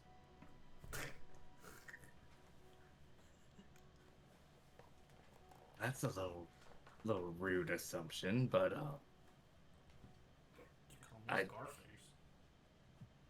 I guess a purpose at this point, maybe. Purpose? And what purpose would you like to find? Anything better than just killing people for money is probably a good purpose than what I've been doing.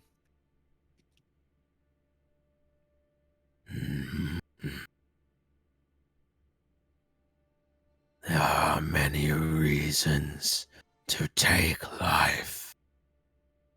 Perhaps you shall find one you deem worthy.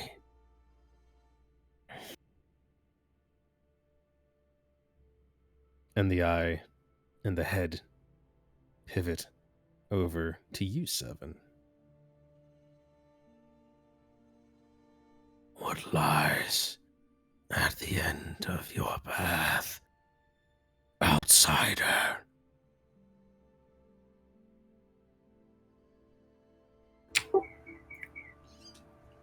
Outsider. It's interesting way of putting it. I work for the Athenium of the All-Seeing Eye. And in particular, a member of the Blades. Our stated goal is to purge from Yon all extraplanar influence. To let the people of Yon, the creatures of Yon, lead our own fate, our own destiny. I'm here to see if that influence is corrupting the Fey Queen's lands. And if so, put a stop to it. But, since I imagine you already know the answer to your question, yes, I am an outsider. And in the past I've been seeking to hide, but now I seek to belong.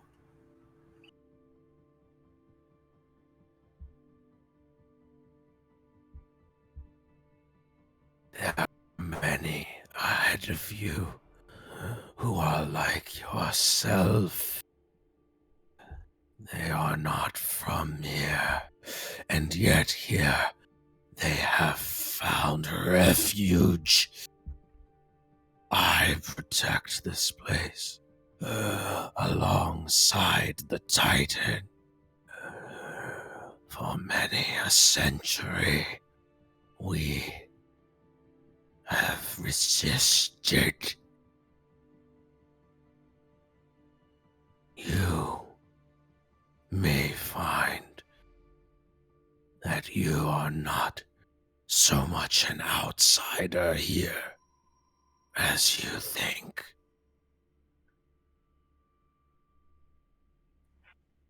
And finally, the head looks at Ekaterina.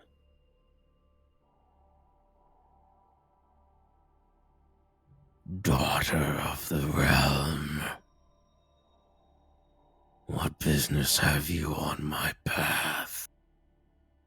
I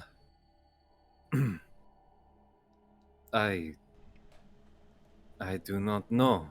I have been away from the realm for a long time, and I was always raised to believe and be loyal to the Fey Queen, but I find myself conflicted. The way the common folk and the Fey creatures are treated,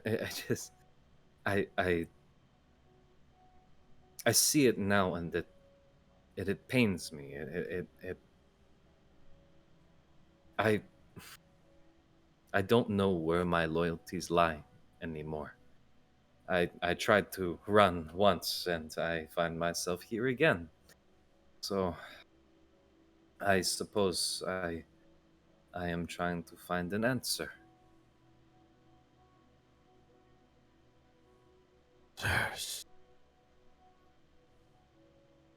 I cannot guarantee that the answers you seek lie ahead, but when seeking the path to truth, it is easier to walk with eyes open.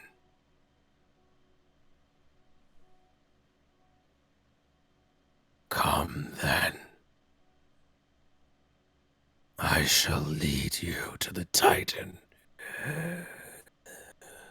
The Fey Queen cannot see you here. You are safe from her gaze. And with that, the huge head turns, and you can almost hear a rush of wind as if great wings were beating, but you cannot see through the mist. You can only hear the sound of the dragon's voice calling out, This way, and you shall find the things you seek.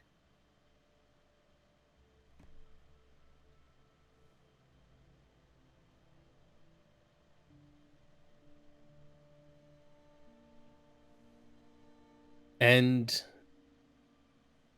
as the spirit says this, you can almost see a tunnel beginning to form through the mist. It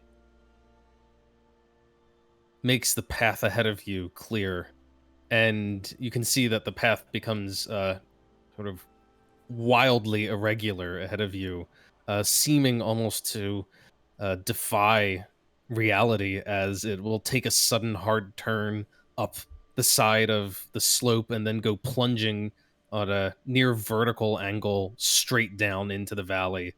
And it just seems to completely go crazy, make absolutely no sense. And you're quite sure you have no way of following this path without the way clear ahead of you. But you can walk it. And at times, it seems that the world around you will just shift and tilt at crazy angles, but you don't feel yourself tumbling or falling down the slopes, even as you're practically walking up vertical cliff sides. And at one point, the path seems to just arc out over one side of the valley and onto the other, supported by nothing but mist below, and yet this too you can cross as you make your way deeper and deeper into the valley. Is there anything there I can see since I have true sight, or is it just we're walking over mist? I mean, by this point, this would be pretty well into the journey. Your true sight would have faded. But sorry. Okay. Your true sight would occasionally give you glimpses of the spirit up ahead, almost seeming to like exhale and clear the way ahead of you, clearing the mist. And even though you can't see the sky above, you can tell that the hours of the day are passing along with the light beginning to fade. You're getting towards the end of the day, probably starting to wonder about when you can finally stop and rest, especially those of you who struggled on the way up the hill. When you can see something that flits through the mist ahead of you. It momentarily crosses through the tunnel that's been cleared, and then zips through the other side and back into the fog. It looked like a tiny humanoid with wings beating on its back.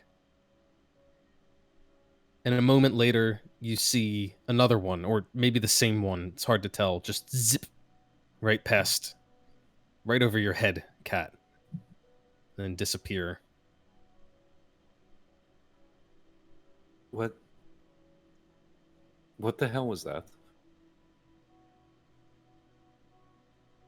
What you talking about?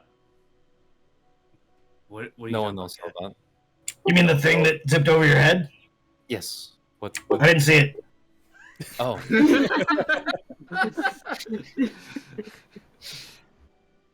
Kat, are you seeing things? I know the fog is thick and it's been a long trip, but you can't be that exhausted, are you? I think a tiny humanoid human flew over my head.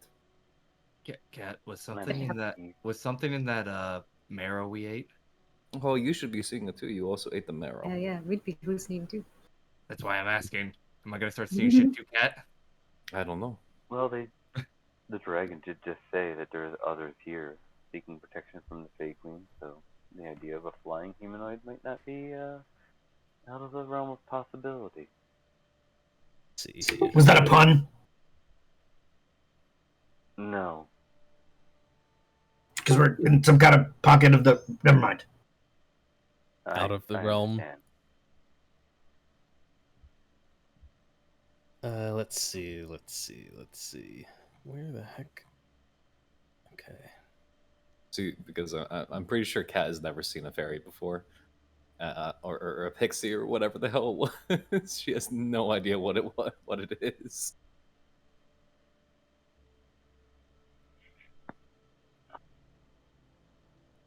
And just getting all your tokens here. Right. Sophine. 7. Yeah, I'll be Don't off in forget 15. about Merlin. I got Merlin, don't worry. Oh boy. You follow the path and you can feel the crunch of snow underfoot as you begin to hear voices, sound like human voices calling out. And then it's followed by a strange, long, snarling howl. And then other voices, deeper, speaking in another tongue. And then finally, the mist begins to part and the valley begins to clear. And you can see that you are in the midst of sort of almost like a bowl in the land with steep mountains rising on every side in a roughly oblong shape. And in the midst of this little nook in the mountains, you see this.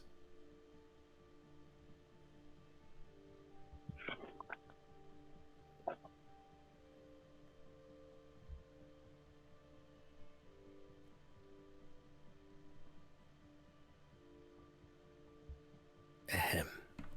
Did I say you see this? What I meant was you see this.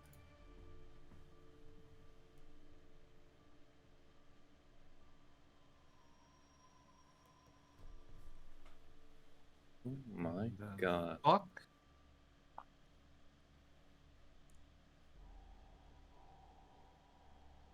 There's all sorts of things. Oh god, this is a lot. Those more giants. Do they look friendly? I hope they're friendly. So I'm guessing the Titan's bigger than Colossal, huh? Little bit. Okay. Is the hand colossal? Asking for reasons. Yeah, gargantuan, you mean? Just the I form forget what is size I can animate. 2.5 times bigger than the statues we fought. Okay. I can animate like Colossal. His whole arm is 150 feet long, so. You can see all manner of folk here. And I use the term folk because many of them are clearly not humans. You do see humans, though. Some rugged-looking folk who are standing up atop a rocky outcropping, clearly keeping close watch on the road. They must be the ones who sounded the call when you were approaching. But you also see other creatures, unlike any that well, that Cat has seen before, it seems. Perhaps some of you have encountered others along the way. You see those stout, wiry-haired gray creatures that you actually fought with back in Pravy. You see more little winged pixie or fairy-looking things that are zooming through the air in between the flakes of falling snow. You see great hairy-looking, roughly humanoid figures with long arms and hands that practically drag on the ground, and you see great giants who stand and seem to be in the midst of hacking down great tree trunks into pieces. For what purpose, you're not entirely sure. You think you may even see lurking among the bones of the Titan's rib cage a blue-skinned creature with long, thin arms that end in claws and a wicked-looking grin plastered across her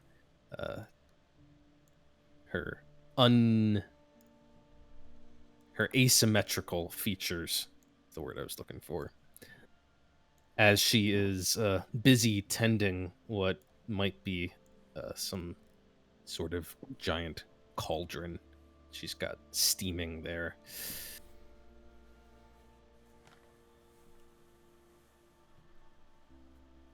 And there are quite a few humans. I know I only have a handful on the map, but as you look around, you can see that there are dozens and dozens that are posted up around here, clearly either watching the entrances and exits or even tending to little campsites with tents and cook fires.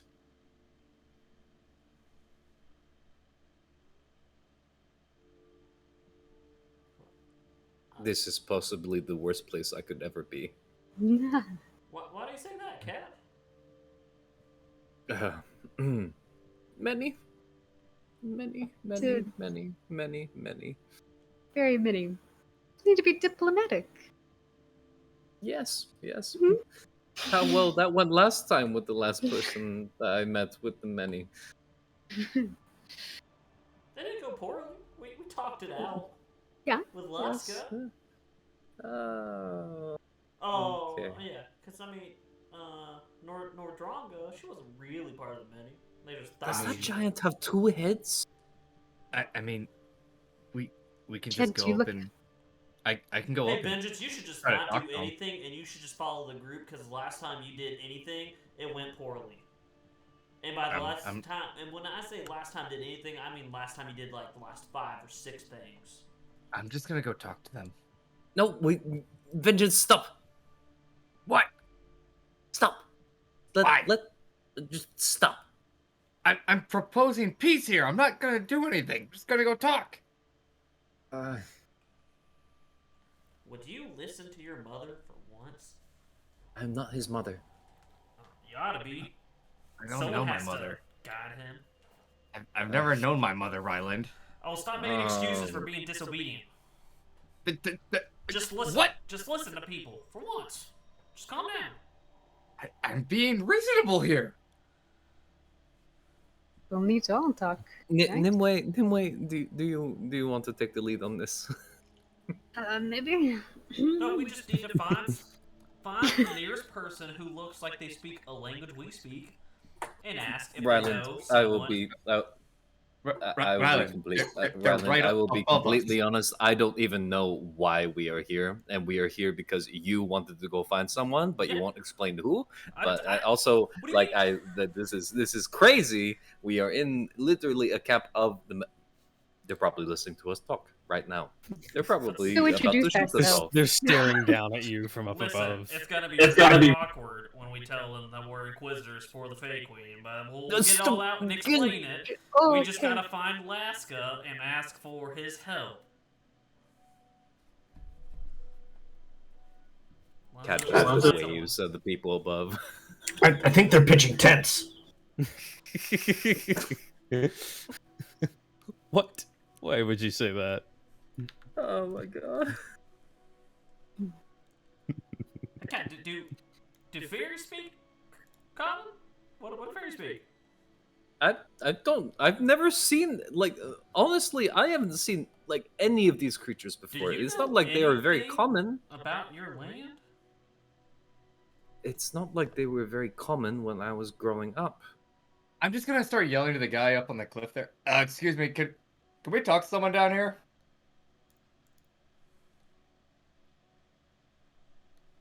The guy up on the cliff will kind of put his fingers to his mouth, issue a high-pitched whistle, and you'll see that a couple of rather unusual-looking folk, some creatures, those long-limbed, hairy creatures, come over, and with them, tiny little winged humanoid, that little guy like that, and hairy guys like that, and the tiny little flying creature says,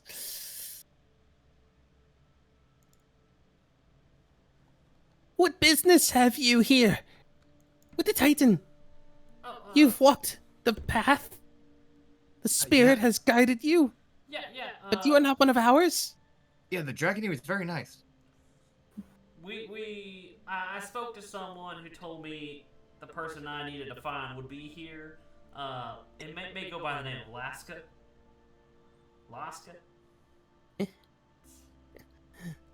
Laska, of course. This is not an uncommon name amongst the humans. I hear them call Laska this, sometimes Laska that. Well, this Laska's real name would be Eben. Dijkstra. Maybe that's more rings a bell. Yeah. When you say that, the little sprite kind of stops buzzing around back and forth, and goes flying way up to the rocks above. You can see that it's conversing with some of the human folk up there, and then you see it go zipping off and actually disappears inside of the great crack in the side of this tremendous skull here.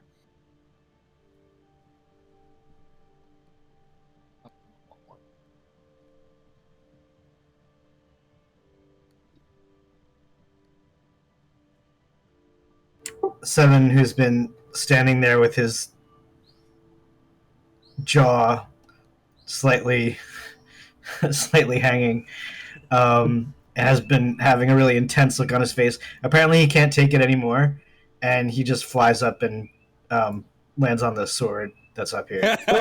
Yeah. I'm gonna look back at Ryan and be like, see, was it that hard just to tell them we want to talk to someone? Hey, Vengeance. When I say shut up, shut up. Ryland, No, do you shut need up. a hug? No. Do you need a hug? No, shut up. Come here, come give me a hug. Come on, it's fine. I You really will not like get this. your Name. mother's love from me. Again, I don't know who my mother is. Exactly. You're I'm not not gonna your get mother. her love from me either. I don't need her love. I have hope. That's good Why are you enough. hugging me? I'm asking if you need a hug because you're being very hostile today. You're hostile. Oh wow, Vengeance, he is you are very hostile to me very often. I've literally been trying to be nice to you this entire time.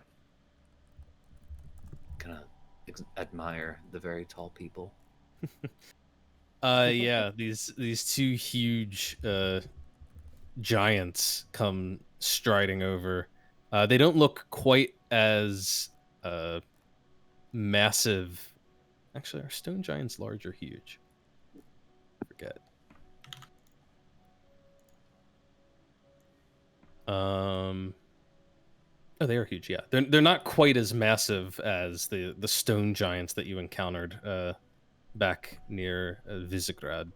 but they are clearly still towering folk, standing nearly, probably a touch over 10 feet tall, with long arms, and you can see that they're clad in gear that some of it may have been pilfered from smaller folk, but just as much of it looks to be kind of finely crafted and made to their proportions. And they just kind of come up and stand and stare down at you, each of them holding these great spears that are easily the size of a small tree. Just gonna hold my hand out and like almost straight up. Hi. Don't say Ryland. it. I thought you were gonna go with the whole thing.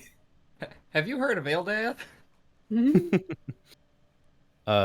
This one looks down at you, Ryland, and it says, "Talk." Which one? This one. Oh, okay. Oh, that's an awesome name. You know, funny enough, you're not the first giants I've run into on my trip through the Fey Queen's realm. Inches forward and just keeps staring up at this guy.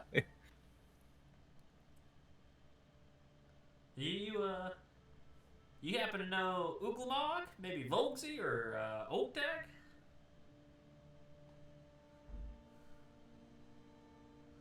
Talk. Nice to meet you, Talk.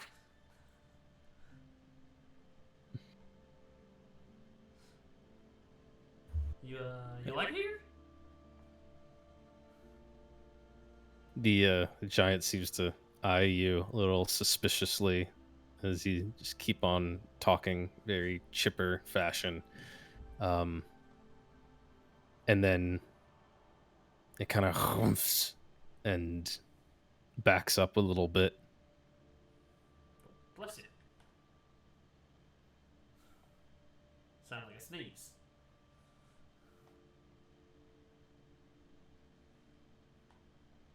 He was looking to speak in his own language. Oh, well, I mean, if that's what he really wants, I can always, do that for him. Yeah, you could. I don't see why not. Probably the best opportunity to do. Oh, hello. Hi, I know of your kind. This guy looks like Neiman's Schneeble bits. Niemand's bist. Neiman's bits, yeah. Oh, so I suppose if you run into any old Briganock, you just think you know all about us, huh? No, I wasn't saying that. I was just saying that of all the creatures here, I have never seen before. You are the one of the only creatures I actually know. Sorry, this is a little overwhelming. You guys, like, I mean, I've never seen you guys before, but you guys keep popping up. There was, like, the time in Ustalavoy, in the city, and then, in Visselgrad, when we ran into Schminch, and now you... Niemand's beast. You saw another Briganock in Villinestad? Oh my goodness, I forgot the name of my own city. Villinestad? Yeah, Your my city? No, not my city. He was... Yes, he was the... Yes, he was the scribe of one of one of the Zarl generals. We liberated him. He was under his magical control, and we set him free. You sound like a friend of the Briganocks. That's very kind. I think your kind are adorable. I loved our friend. I'm not gonna lie. What was her name? We didn't catch her name, but anyway, she loves your ears. Just so you know. Don't just tell someone that. Kind of That's weird. embarrassing, It's weird.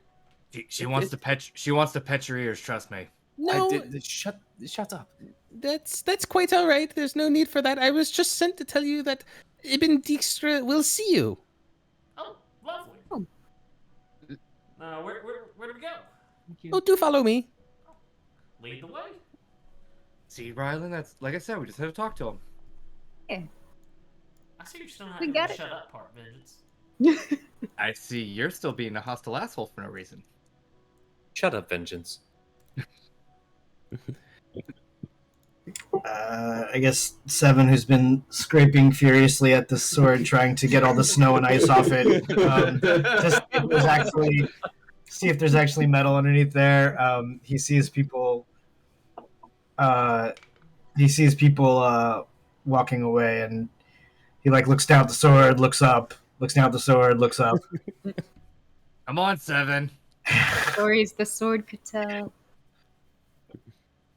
He doesn't whine. You could swear he looks like he is inside. So.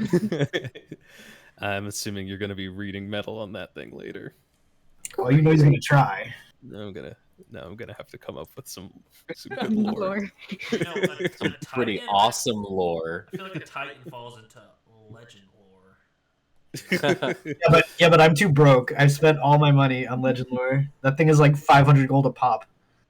Is it really that Honestly- much? It's not 50, it's 500?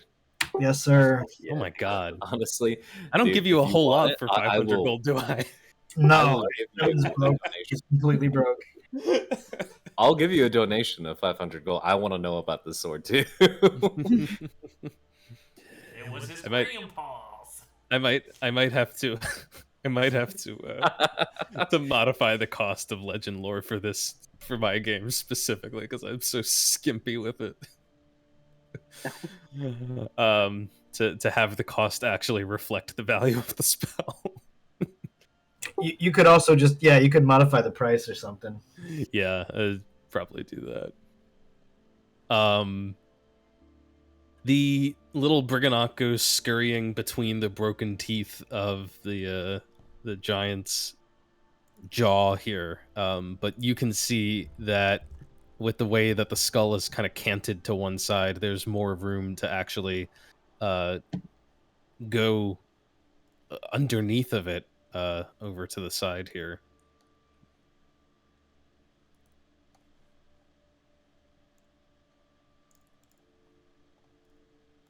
Oh man. Sorry guys, I've been out of it. It just started a downpour, and I've only got a motorcycle, so I gotta figure something out. Oh shit.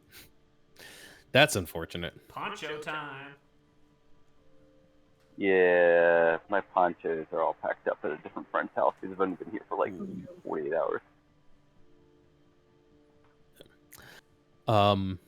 Well, I wish I could tell you that I had a cool looking interior scene for the inside of a giant skull, but as no matter how much I have searched for something, either a map or just artwork, I have not been able to find anything to accurately represent that. So, you'll just have to imagine the inside of this thing's cranium. You can see that the eye sockets are high overhead, like two windows letting in the last of the wintry light. And the skull arcs overhead, forming this pretty large dome-shaped room. You can see, again, the hole in the side of it here, where it's been cracked open in some epic battle from days long past. And it's clear that the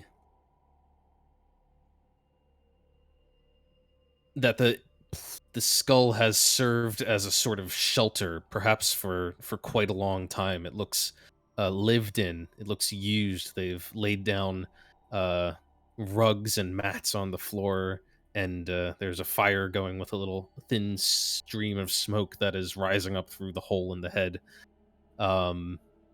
There are probably even a few tents that are set up in here, and quite a few crates of supplies and goods, and weapons. You see, quite a few weapons are being stockpiled in here. And sitting amongst it all, there is a man.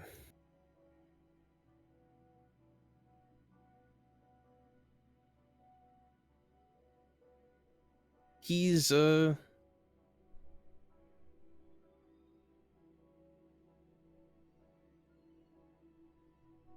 wearing a hood and a cowl that sort of cover up most of his features, and his face is hidden from you when you first enter, but as he turns towards you, you can see him, and you realize that he is no human at all.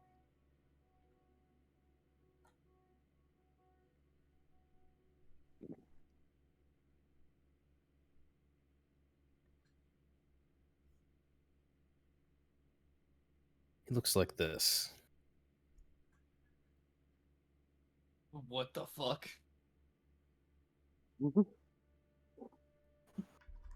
How did one of those get here? What is it? What is? Ah, What are those?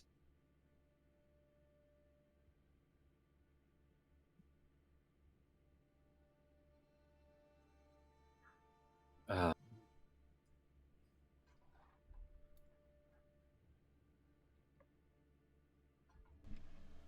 You Hello? must be dijkstra.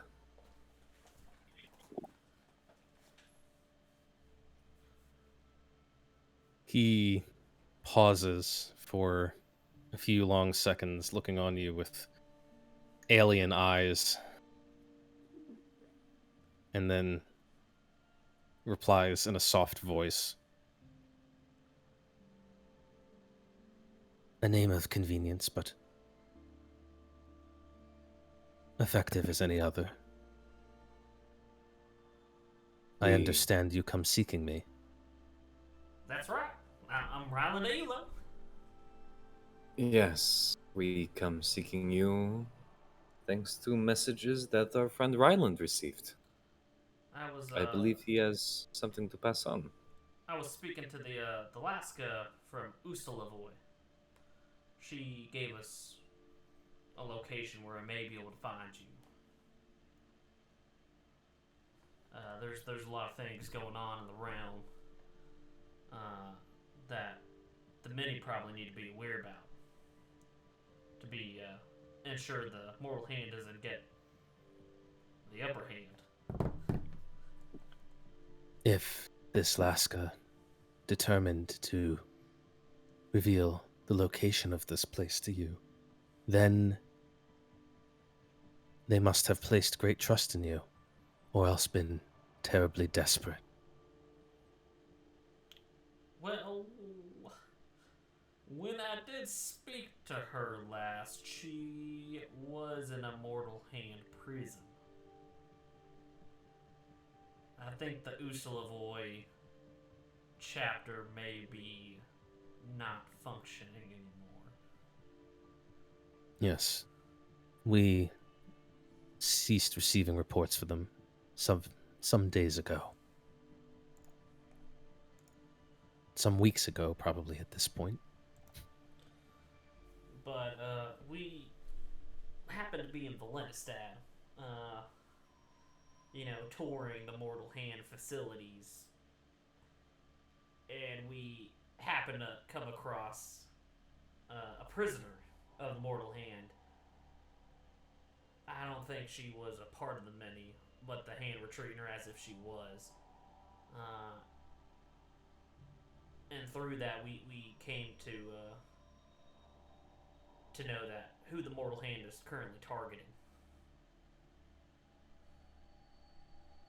And if you might be able to possibly help out. Indeed. And who is it that you believe is being targeted by the hand? That would be the Torgrin matriarch. Torgrin. I believe they reside in Lamont. Yes.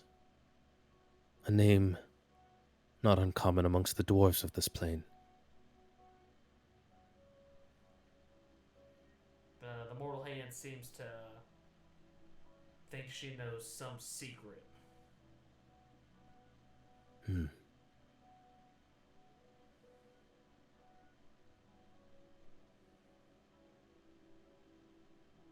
This dijkstra looks at you, says, "You come with information and offer it freely. You must pardon me if I am suspicious. Rarely are gifts given, especially ones like these, without some sort of catch." I would love to tell you that we wanted some kind of information out of you, because it'd be really helpful. Because we're kind of just wandering lost here.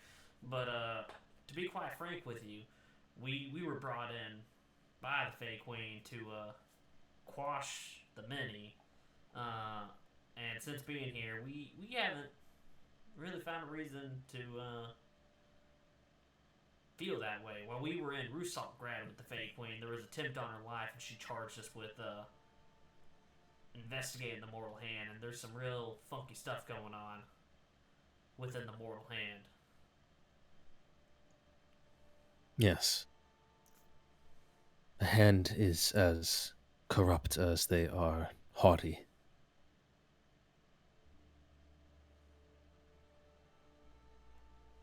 And you say you come to quash the rebellion of the many. Not necessarily. We investigate. We're not a weapon.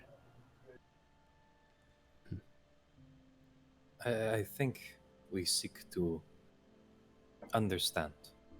Now we do. There's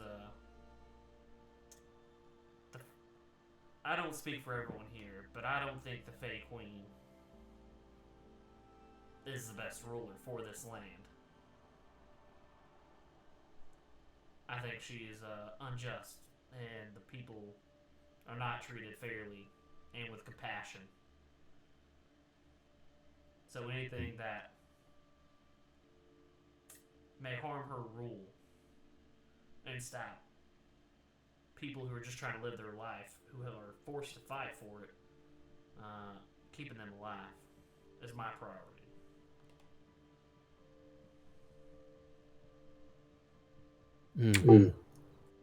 You speak with much nobility, and yet I sense that noble callings are not necessarily so numerous that some of you here might be here for other reasons. And yet, I do believe that you intend good. I have communicated with certain giants whom I believe you know. Oh, you talking about Old Tag and those guys? Yes, those guys. Oh, they're a lovely bunch. They're very The scary. ones currently occupying some of my family's land. I think what you mean to say is the giants you are helping shelter and feed. I never said that. You didn't, but you are providing them food and shelter, which sounds like means of Ryland? resistance. We knew it was originally their home.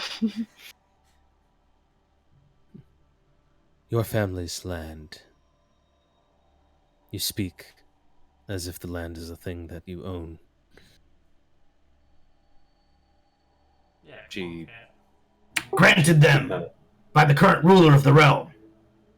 Do you dispute this?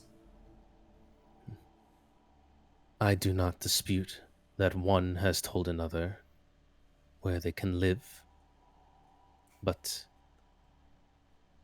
who truly has the right to a place? That is a subject that you may find is more than a bit divisive amongst these folk. And you can see that as he says that, he even has a touch of a smile on his face.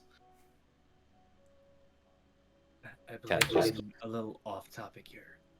Cat just crosses her arms and frowns. Land disputes are hardly a unique issue in this realm. They exist in every nation, across time. The world takes a pragmatic approach. Those who can hold the land, control it, do with it as they wish. Do you think those among you could hold the land when faced with the might of the Fey Queen? He sighs. If I believed that, then we would not be hunkering here in this boneyard. But this so-called Titan is an ancient relic, something from long before the days of your Fey Queen. And so it provides me shelter. Shelter from eyes that would seek me out, and swords that would gladly plunge themselves into me.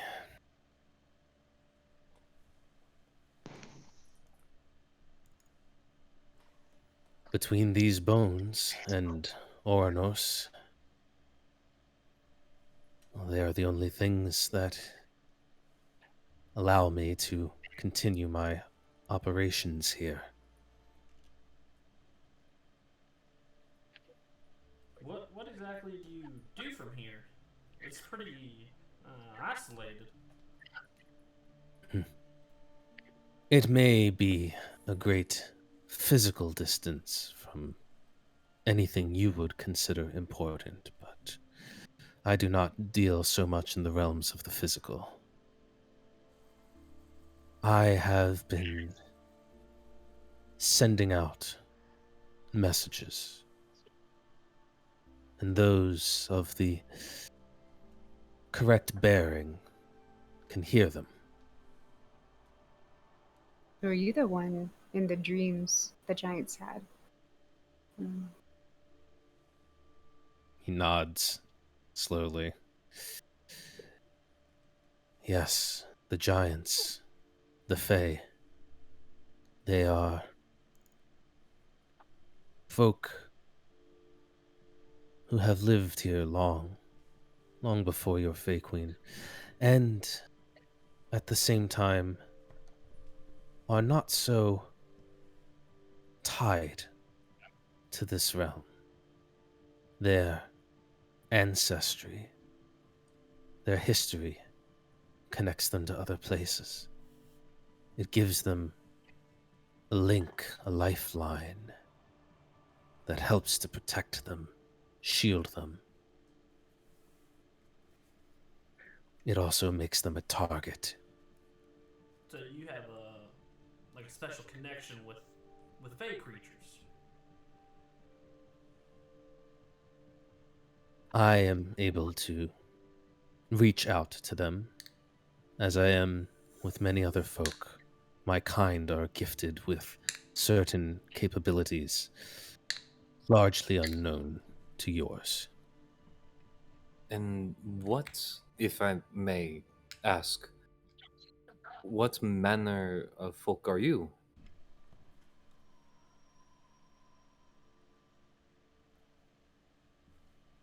Amongst my people, there are few who know of us. Not many of my kind have traveled to this plane. And frankly, I'm not sure if there are even any others here currently. I have not been able to contact them. But you may know me as Gith. Gith. Nope, never heard of you. We don't see your kind in the woods very often. No, I can't imagine you would. Me, Max is freaking out, but Cat's just confused.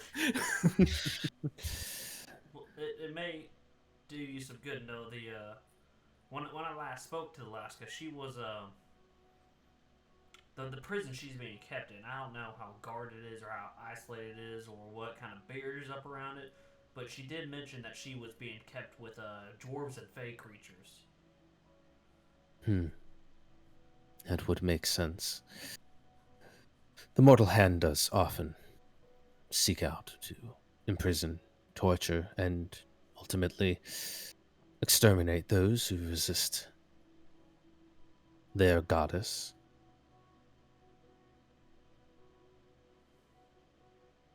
Then ask, why take up residence here? Why stay if you are being hunted? Why would you not simply take all your people, all your folk, and if you are being persecuted, I'm sorry to say, but run. There are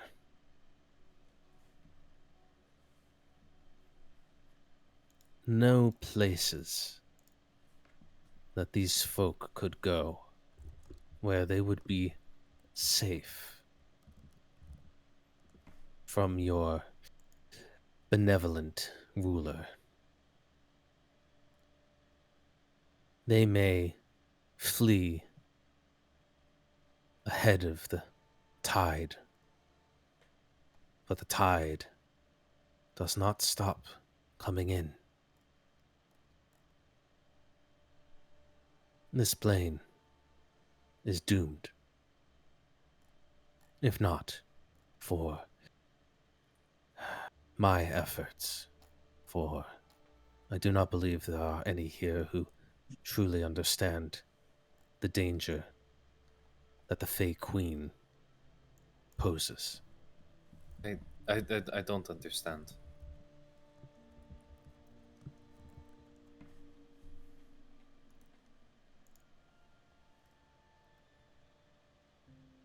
He just sits in silence. And Cat, you can feel something sort of almost in the back of your spine. And you can hear this creature's voice in your head, even though he's not speaking. And he says, Do you permit me? Do you permit me to show you? I don't really know what's going on, but and she just comes forward and she sits cross-legged. Okay. And you feel him establish some sort of connection between your minds. And he begins to speak and he begins to show you images in your head. But almost immediately he stops and he says, No, there's no need. I see perhaps I was mistaken in thinking I was alone, and yet it's clear the magnitude has not settled in. And he now speaks out loud, addresses all of you, and says, You have seen things already. You have traveled to places that are not here. You have observed the remnants of other worlds, other places. That which is left.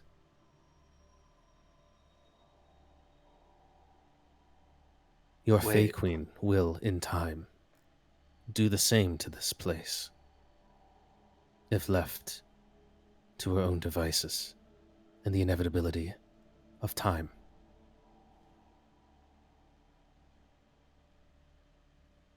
That's what Are we're you- trying to stop. Are, I'm sorry. Are you saying that what we saw, what we fought in that other hellish place was what her birthing chamber or something? Like, I Not hers, but one like her.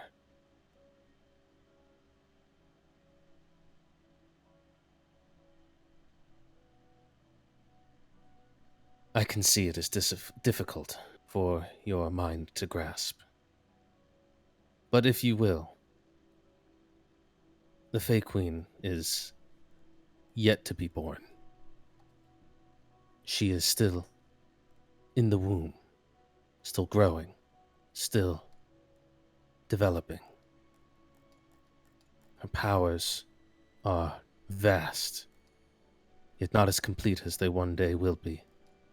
She is a mere fraction of what she shall truly be, and she won't be a she at all. More of an it. More of a force. Less of an individual.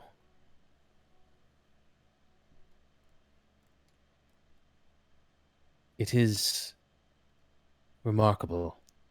The process here has been slower than anticipated, though I arrived on this plane nearly a century ago. Things have not fallen into, well, chaos in the way that I anticipated. Something is slowing her from reaching her ultimate potential. It has bought me time. Time to stir a rebellion. Time to gather forces. Time to try and slay her, if such a thing is possible, before this place is lost entirely.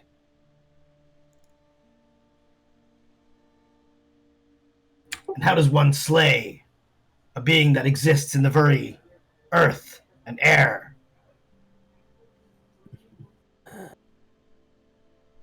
What you speak of, I have heard some of your kind refer to as the Fey Queen's grace. It is something which spreads further and further, but it is merely a vessel of her influence. It is not her. Such a thing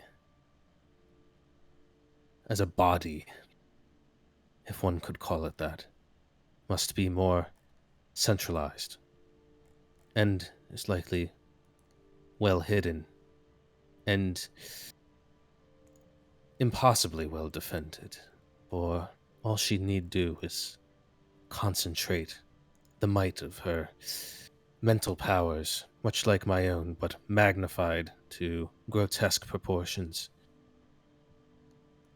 And anyone who dared approach her would be dead before they could get within 100 miles of her true resting place. But I think perhaps this is where your message comes in.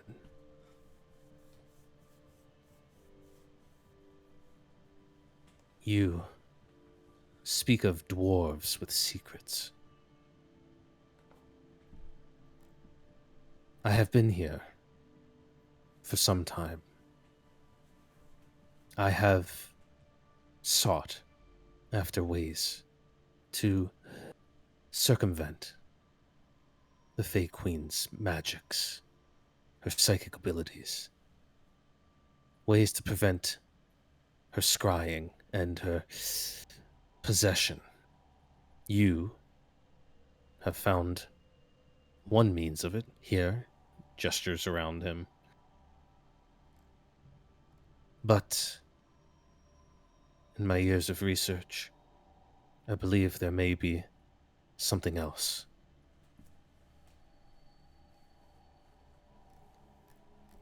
Do you know the history of the dwarves of your realm well? Can't say I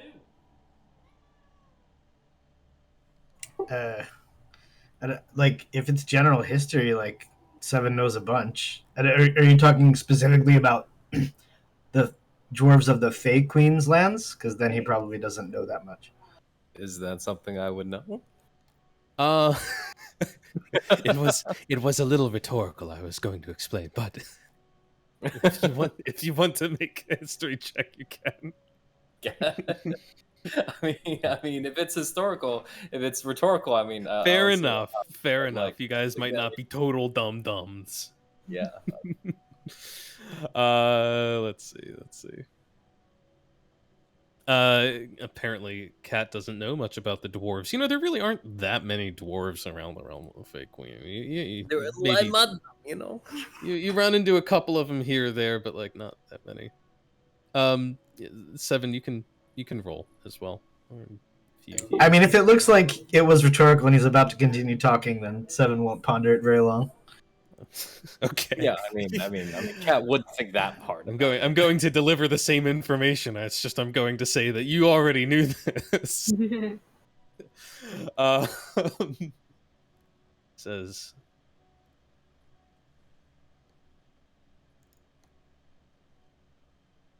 the dwarves, the subterranean dwellers of this plane. They are but a shade of what they once were. They had great empires beneath the surface. They had their so-called deep ways, great tunnels and roads that spanned the distance between cities. But their existence was not a peaceful one. They warred with each other, and warred with things that came from deeper in the earth. Creatures who, fortunately, are long extinct from this place, but who also possessed terrible powers of the mind to manipulate, control, deceive. In their war against these creatures, it is said that the dwarves developed an artifact capable of protecting their minds against even the most sinister of invasive psychic attacks. Unfortunately, much of dwarven history, their great achievements, have been lost. There was a time called the period of gnashing earth, when their great deep ways collapsed on themselves, their underground halls closed in, swallowing whole cities in moments. There were only a few dwarves here now, living upon the surface, living in their cities not far from the sun, few daring to venture back into the deeps again. And so knowledge of this artifact is lost.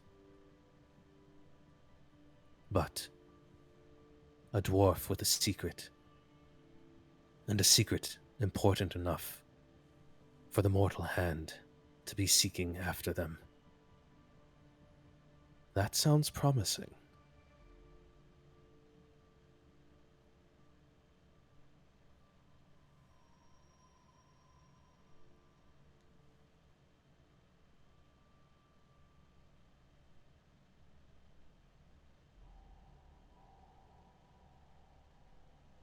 have you been able to follow? I can see many lost faces. No. So there is a dwarven artifact that will help us shield our minds against an intense psychic attack. The Fey Queen is literally a cancer upon this world that is going to be reborn into a god, and the dwarves got all killed in the Great Gnashing. I'm following, but it's a little hard to put all the pieces together. Would this Ah. artifact So then what you're be saying is we something gotta go weird? save the Torgan matriarch, get this artifact, and kill the Fey Queen. Who the fuck is the dwarven matriarch? What?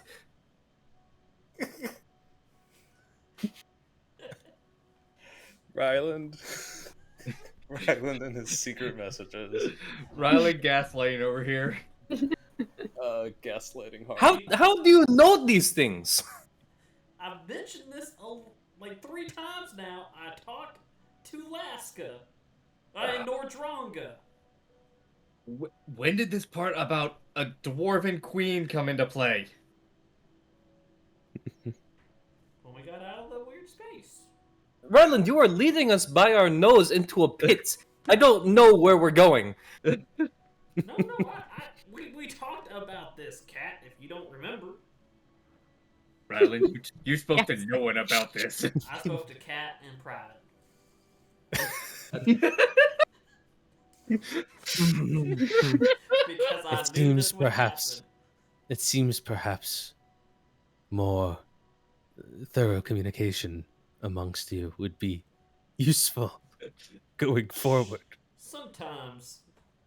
Not always, because Cat is a lovely person. She gets out of hand drinking. Oh. And I think this Don't may need to have go happened. there.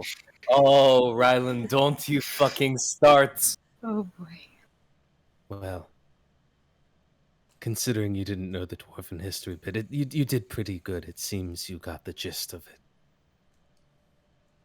Does this artifact have a name?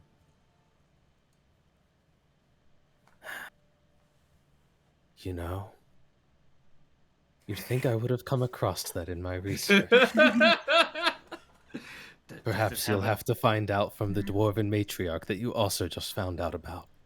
Dijkstra, you're fucking killing me. Do You are murdering me. do you have a description for it? I mean, like, hey, it's red. Hey, it's fucking a ring, a helmet, something. Handheld? Is it a ring? Is it something? Is it literally a brain fryer? I wish I knew, in truth. I do not. Are What I'm, these- so what I'm getting here is this trip was pointless, and Ryland should have just told us to go for the queen of the dwarves. Well, no, I think it was very valuable information to find out that the Fey Queen is literally a unborn, like a fetus that is going to eat the entire world. I mean, we got told. So that that's by- cool. By the I giant really, worm guy. I thought you had gotten that by now. When I looked into your mind, all the pieces were there. Maybe it just didn't congeal. That's okay. Better to know now. Dijkstra, I am going to strangle you. What we saw was the work of those I would label cultists. I have no evidence of your claims that the Fey Queen herself will be destroying the world if left unchecked. What is your source? How do you know? If you want our aid, I require proof. Do I? You've been following this thing for a long time, and you mentioned planes. Have you been following these people or this creatures like it through planes for hundreds of years? He nods and says, I belong to a certain order that seeks out those of the kind that you call the Fey Queen, and does our level best to save those that we can. I wish I could say that we were more successful, but the reality is, the best we can do most of the time is combat these entities, slow their progress, and when the time comes, help to evacuate as many as we can.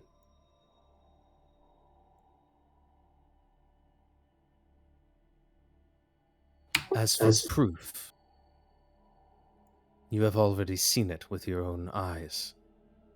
You have been to a place shattered, split into many realms, many dimensions, ruptured, not just the physical earth, but the entirety of that reality, destroyed and fragmented. You have in front of your eyes that which you wish to know. And yet that is just one potential end. If it was the only possibility, then our talking here would be useless. Who's to say that this is the end the Fey Queen desires? Desire does not come into it. Can the unborn child resist emerging into the world?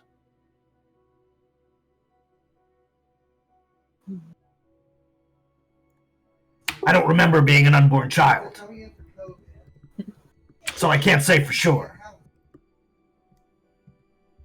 And so shall that thing forget all that it has known here. Any friendship, any love, any kind thought or feeling that it may have the illusion of possessing now. It will go far above and beyond these things.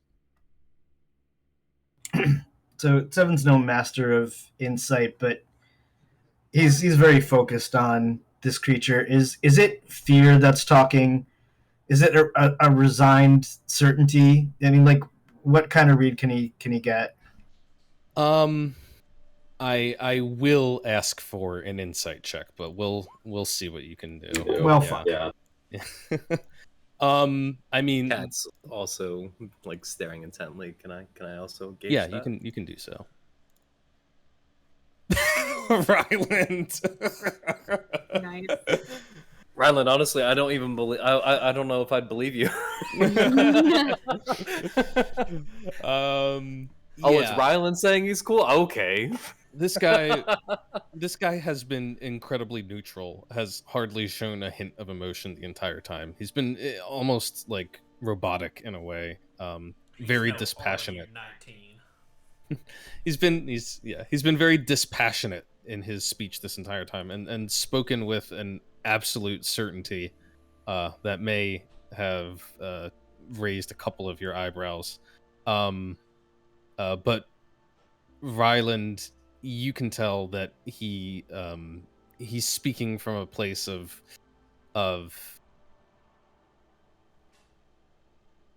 there's something hidden deep in his voice, even though he's seemingly without emotion. You can tell that there's something here that's speaking from personal experience, as if he himself has witnessed this before, and he seems completely determined that what he's seen in the past is going to repeat itself here. He seems sort of preset in his notion about what comes next. I'm gonna keep that to myself until Cat might trust what I say. Keeping things to yourself is a great way to establish trust. Just Cat has just been visibly upset ever since this whole conversation started. Like, you can see that this is like visibly taking a toll on her.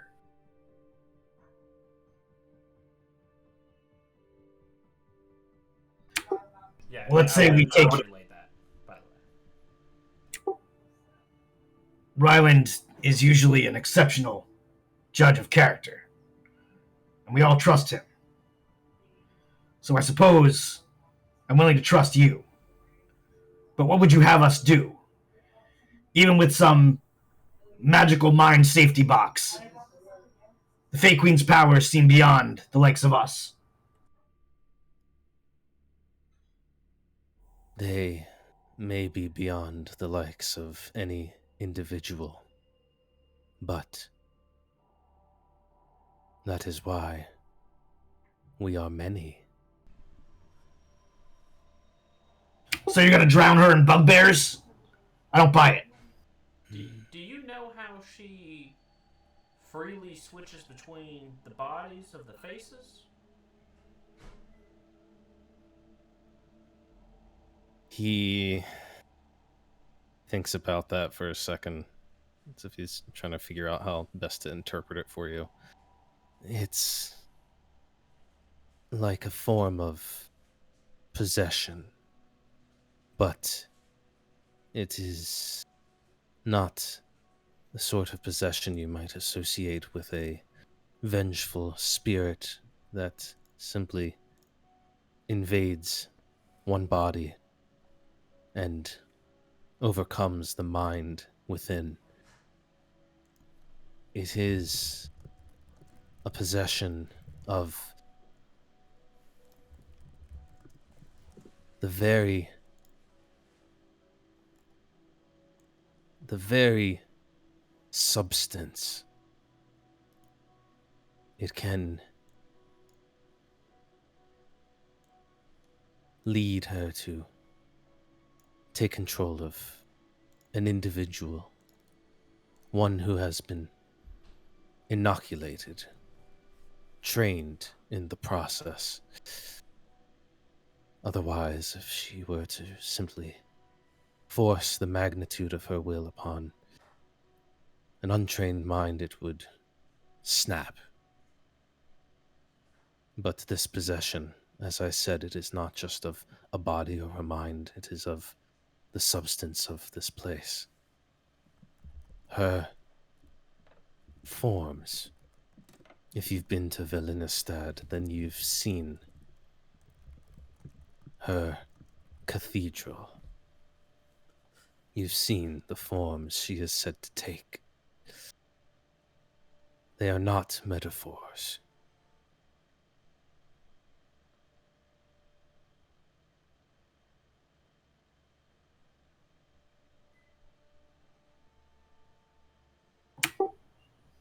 So,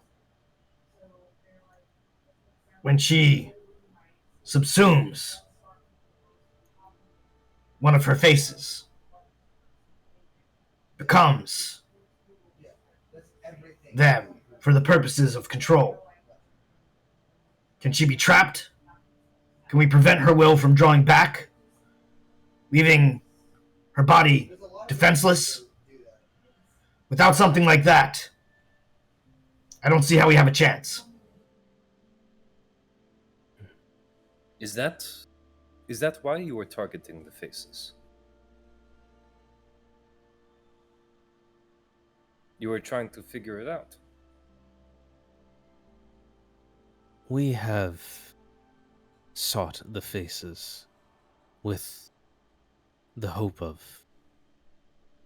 perhaps learning from them, but such an endeavor is an incredible risk, as you can imagine, to bring the very vessel of the Fey Queen into one of our hideouts, to allow her to see our members, to be close to them. A terrible risk.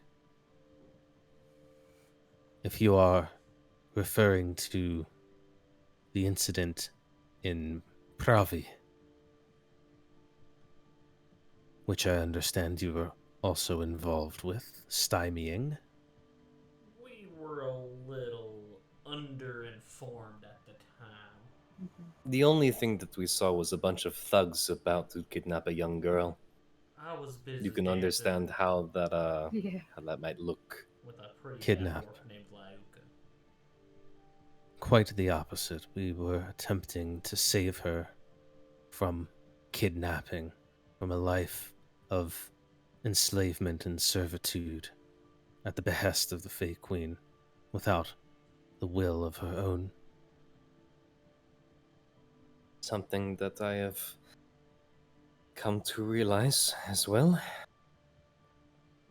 And we had hoped that stealing a face away from the Fey Queen would send a message, rally others to our cause, to see that she is not so omnipotent as the church would have the people believe. At least, not yet. There's a rather compliant face in There he Valenistad. is.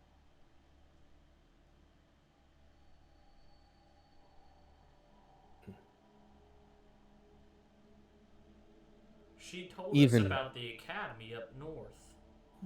She spoke to us well. Yes, this academy, I have heard tell of it as well, but the precise location of it has eluded me. We have a rough idea Uh, of its location. I have something, I think, based on our conversation, we should probably show you. Oh, the candy rock. And Kat takes The the jawbreaker. Puppy. The jawbreaker. crystallized grace out of her bag and sets it in front of her.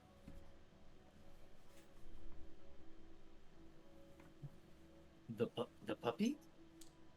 Yes, yes. The Puppy. puppy. He looks at it for a few seconds,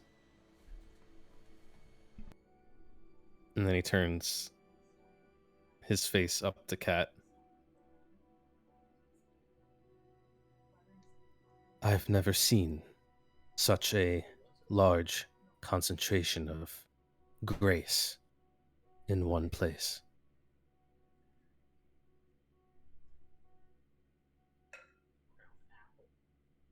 And you have brought it here. A large concentration of what? Grace. As in grace, as in as in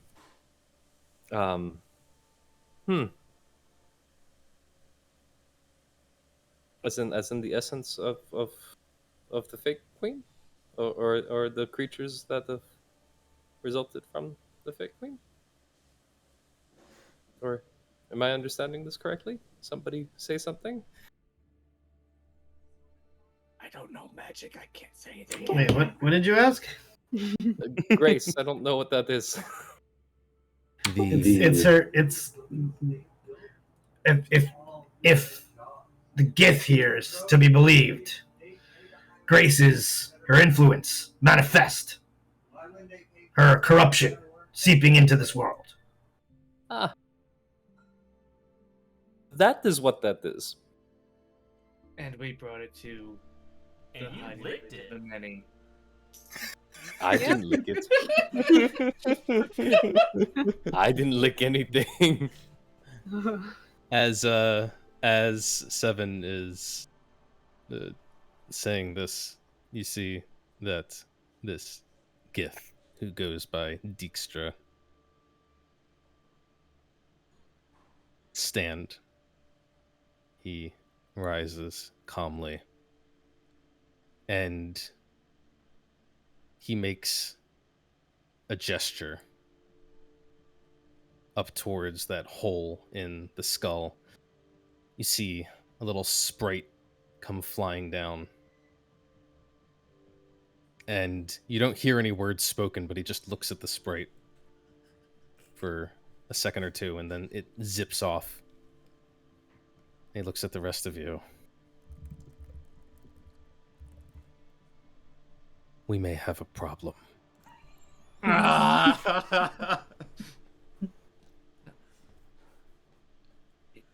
Did we cause the problem? Yeah. We say no.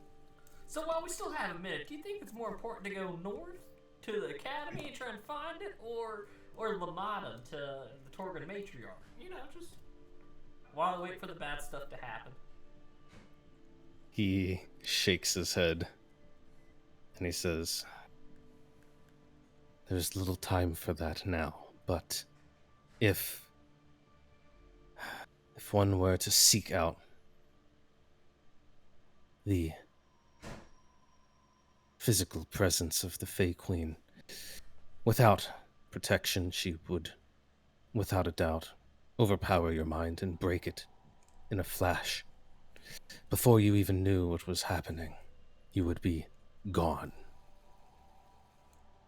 Are the creatures who affect people's minds that kill the dwarves still there? He shakes his head as if like that's the last thing on his mind. And he says, "The histories say that they were swallowed up by that tragedy called Gnashing Earth as well. But I think we have more pressing things to think on.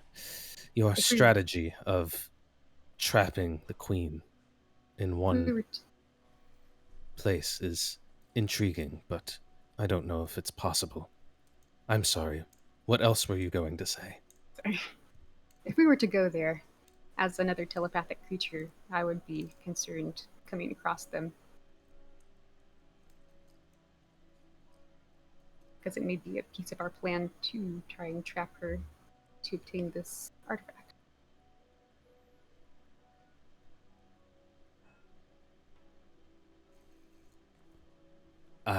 Yes, I'm sorry. Did you mean, when you said go there, did you mean to the dwarves or to this academy of hers?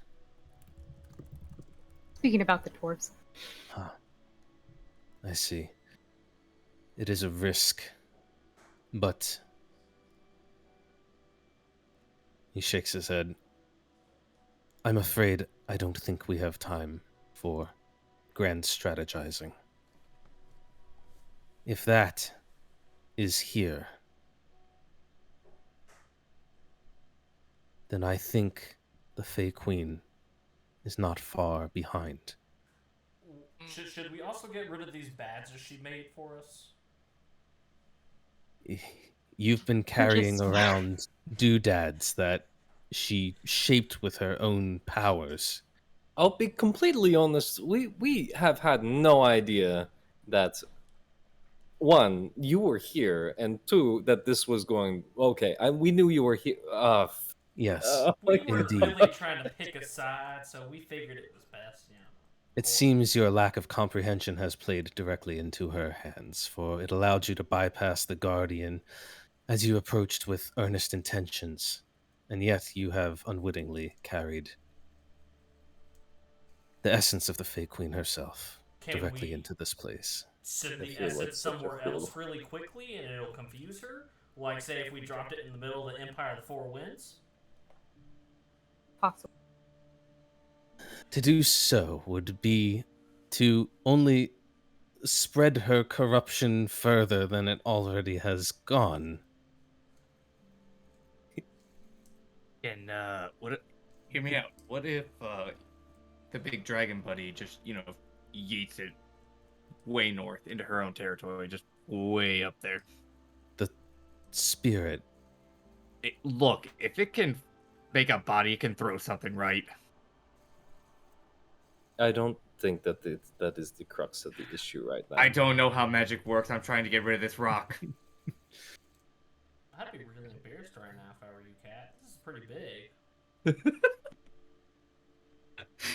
Like, it's okay. First, we didn't know what it was, and we've just been carrying it around, letting it lead us around like a bunch of fucking dogs. I mean, doing her bidding.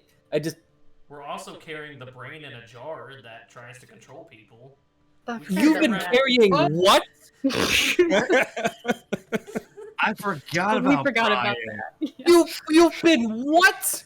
Yeah, Brian's Brian's in the bag. I forgot about that. Yeah, Brian's pretty cool. He's like this brain. When you put him in his jar, he becomes sentient, and he tries to Forgot you were control and there. destroy everyone.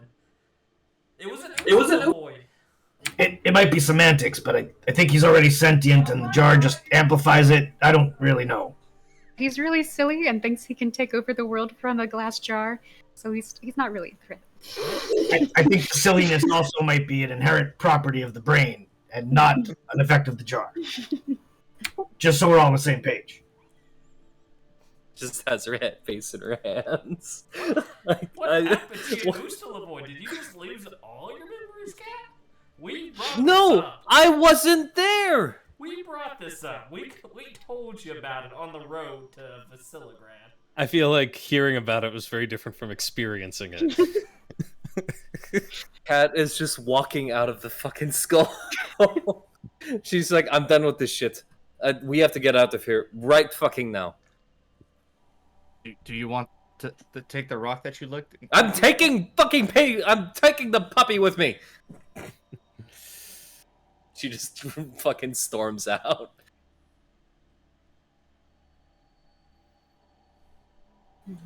I'm taking the sword. The entire thing he's taking. You better get that legend lore casting in real quick. 7 will fly up. Yeah, he can't take the whole sword, but No, really. but he can probably take part of it. Where's the spell I'm looking for? How many zombies would it take to carry that back to the dragon, the Azor dragon? I think that's better than a spear. Azersheen would probably accept that as compensation and give you back the tiny little rapier that it's holding. Okay, I've got it. I can. So 7's gonna cast this thing. I'm really eager to hear this one. Well, it's shaped mineral, which technically says stone, but since 7 works with metal, I'm just gonna say metal's related to stone. They're close enough. He just wants to shear off. He just wants to shape out part of it that he can take, like a blade shaped sliver of it. A blade shaped. I will point out that there's like smaller chunks of it down here too, that have shattered and broken off. I mean, they're still really big, but Yeah, he wants the good pieces, to make a hardy sword. you want to take it off the part of the sword that's still partially intact. I mean, it doesn't. Yes, yeah, whatever. He's just trying to shear off, like, a roughly longsword shaped shard of this thing. It's like, and then he's gonna shove it in his bag for later. Interesting. Okay, I dig it. Real quick, even if you can if you have the time, if you can contact people in the mod, let them know. Oh, some guy in town named Ovechkin is he's part of the hand, by the way. He might be good to contain. If Pat was still in there, she'd just be screaming at Ryland. Cool, what part of the hand have you spoken to? Who are these people? Yeah, dude, was there a session we missed? Like, what's going on here? It sounds like it, right? Ryland has effectively been conducting half of his own investigation. Holy on the shit! side. I just want to point out, it's only been one session since I learned all this info, and half of last session was combat. Yeah, it's true. I just thought you might have verbalized at some of it. I was talking little cards for half that session, after the combat. Listen, I was whispering it to Kat. We were having a conversation. She just took too long to reply. So We did not go into that much detail. You told me there was a Laska at ulg-us, and that was it. You took too long to reply. I couldn't get it all out. You're too busy. You should never be too busy for your party members, Kat. Why did you say it out loud? That is. We were talking about food preferences for our characters. Why would you say important plot information? That doesn't make any sense. Oh boy. Who are you trying to hide it from? Vengeance? Probably, yeah. Yeah. On the way out, I'm gonna tell him, thank you for your time. I'm gonna tell him I told you so about fuck the Fey Queen, and good luck. Seraph levels of not telling anybody anything. You guys are kind of bickering amongst yourselves and hustling out of the skull, and you can see around you that the camp is starting to swing into action a little bit. You can see some of the humans of the many sort of running quickly about here and there. Some of them look like they're trying to like pack up gear and generally close up camp. And you can see that there are definitely some concerned looks on their faces as this is happening. Even the fey creatures and the giants are moving swiftly to try and gather themselves and flee this place. Seven goes flying up to the giant sword and cleaves off a little piece of sword from the big sword in a sword shape and shoves it in a sword bag and thinks he's gonna do something with it later. He's gonna try.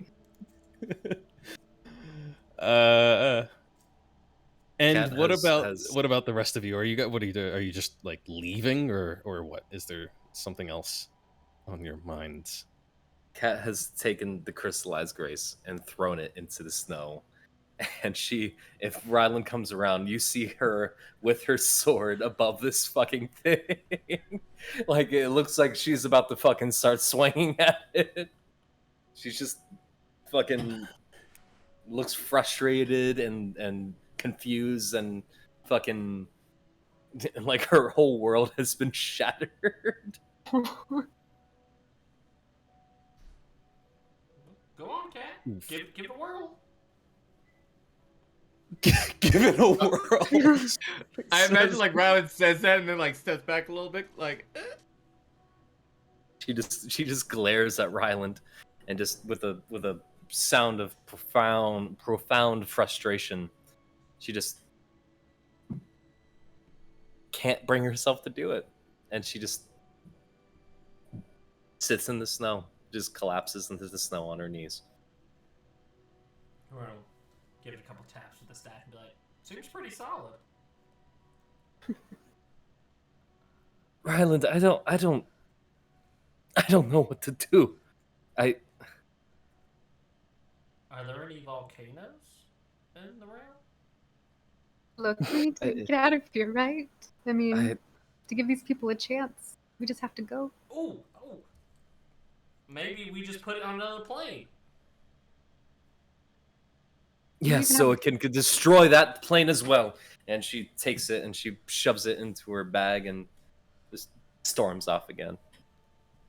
And just out of there, just out the way we came. And she just starts walking. All right. You begin making for the path out of here when you hear something. Too late. You hear a sound that booms around the valley. A rumbling sound that rises in pitch louder and louder until you realize it is the long roar of a dragon. You see a shadow on the ground and look up just in time to catch a hint of that spectral form of the mighty spirit soaring overhead, disappearing beyond your view down in this valley here. And then you hear that roar taking on a strange tenor, rising in pitch higher and higher than any dragon should be capable of, turning into what sounds like the scream of rending metal. And all at once, it's silent.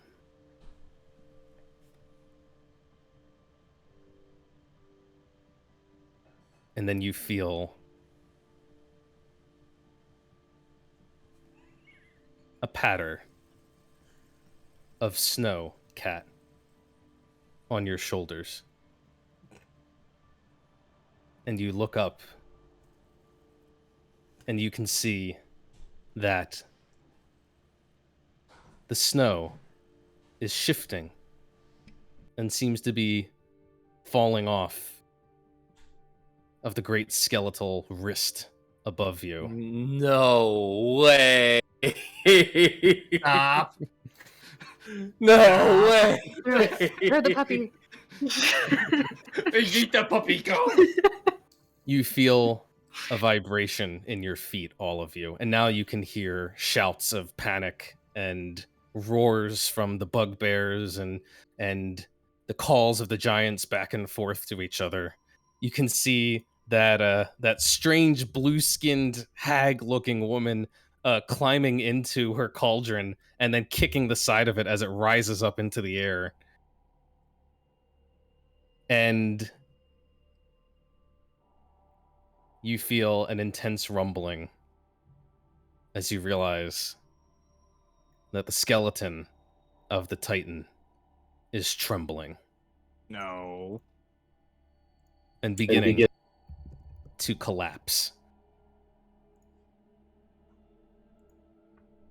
Any of you who are currently underneath of the hand, aka Cat, Ryland, and I suppose Vengeance and Nimue are close enough for it to be potentially in harm's way, and Seven's on top of it, so that's cool.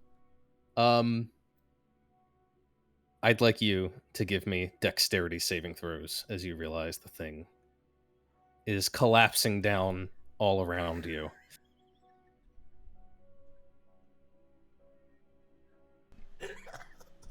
Cat's having a really bad day. Just really bad day. Oh. Sloping. Hey, Anthony, can I get that backup character sheet whenever you get a chance? Oh, it's not that bad. Oh, I don't think so either. But she's probably gonna fucking try to kill Ryland. No, she really wouldn't. She wouldn't do that. Cat. Where's Vengeance is not far. Okay. But he's a little bit out. Cat, you are directly underneath of this hand as it's starting to come down on top of you. And you are not able to get out of the way of the falling debris in time. You are going to take some damage as the bones come crashing down around you and smash into you. Seven, you're able to think and act quickly enough probably to hop onto Bastion before the sword shifts out from under you. Ryland, you also dodge out of the way, as does Nimue. But unfortunately for Vengeance, there's a big giant behind him, and when he tries to back up, he just bumps into it as the crossguard of the sword comes plummeting towards him. Each of you is going to take the following amount of damage. Make sure my math is favorite part is correct. when he says you're going to take the following amount of damage, but doesn't say how much. Well, I don't know yet, because I haven't rolled it.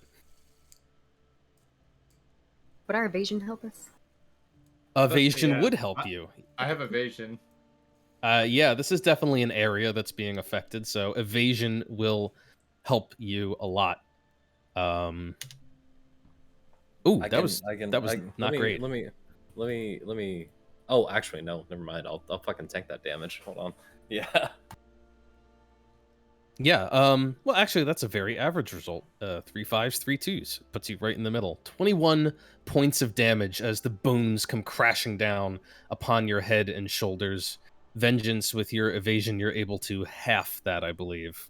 Yep. Down to 10 as you get out of the way just in time, and only your foot gets smacked by that thing. It hurts, but not so badly as to cripple you. My toesies. As the entire skeleton starts falling over, huge rib bones, which were arcing up tens of feet into the air, tumbling over on their sides, that skull and jaws kind of like rattling even further apart as all of the ancient rusted chainmail that still is clad to this thing raises an awful racket of jangling and screeching sounds. You can see something coming up the path.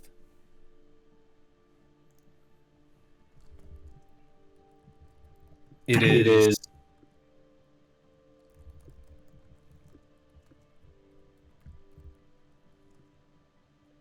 a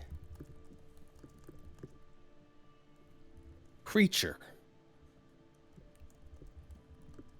of sorts. It looks almost like stone. Almost like a statue, but a statue that is rough-hewn and with barely any discernible features. And yet, there's something about it that looks distinctly feminine to you. The stone is dark, and you can see that it almost looks like wisps of smoke are rising up off of it.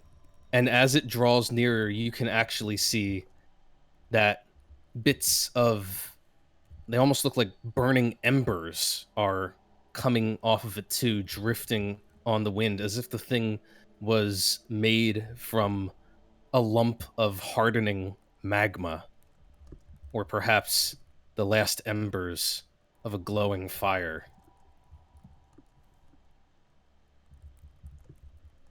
It looks something like this.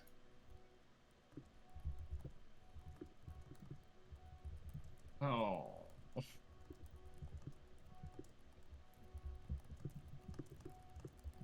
And you can hear the cry going up from the members of the many who are nearest to the path, who are still just recovering and coming to their feet, as they scream out a name. Shubin!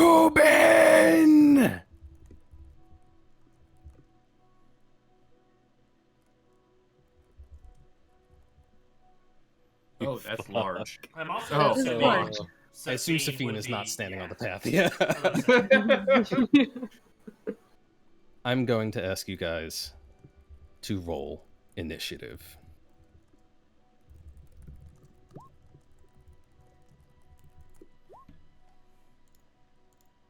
I created the stat block for this creature so long ago that I don't remember anything that it does.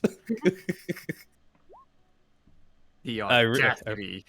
I really thought you guys would end up here sooner than this, but you wanted the pedal to the metal, so that's what we're doing. Okay, that's all y'all. And it.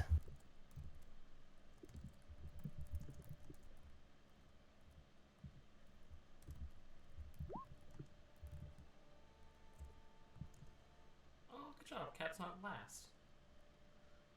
Oh, did I? Okay, I did select it. Good. Will you lay off? Jesus, man.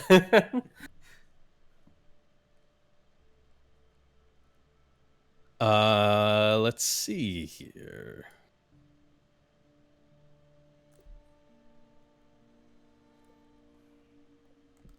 What do we have? No more peaceful music.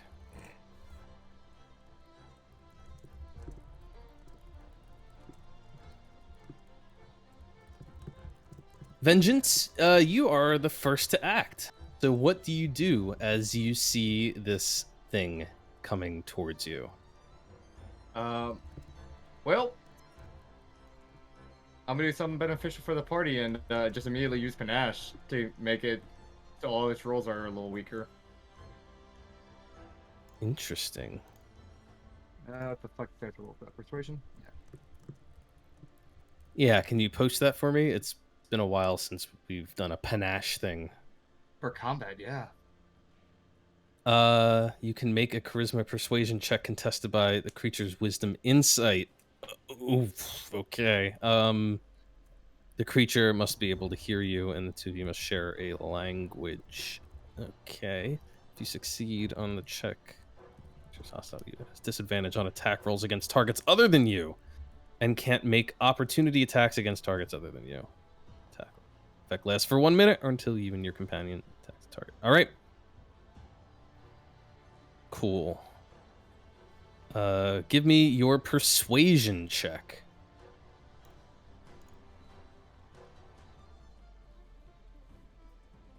Okay. Oh, that's wrong one. I hit perception. Ignore that. That one. 26. Oof, that's good.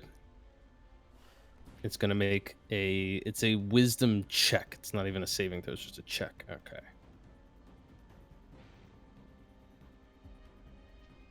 Yeah, you panache Shubin. How exactly do you do that? I just raise my arms and go, "Fuck you, you stupid pebble." Okay. Anything else that you want to do on your turn? I don't think I can do anything else except move, maybe. I'm gonna go behind Ryland. Why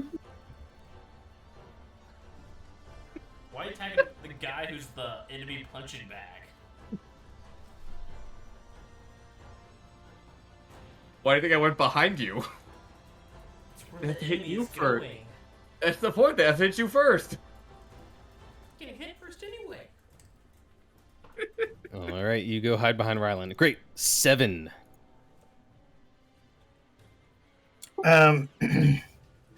If I'm able to communicate with Safine, is she going to get an action? I don't know if she rolled in this combat, but You know, he did not. Let me add it. to They. the- I don't really know. Yeah, let me see. Safine, let me roll initiative. There we go. Okay, they're in there, but pretty far down. Still before the though. well, I just want their reaction. So I scream at Safine. I tell her I tell them ready your barbs. And then I fly up to this thing.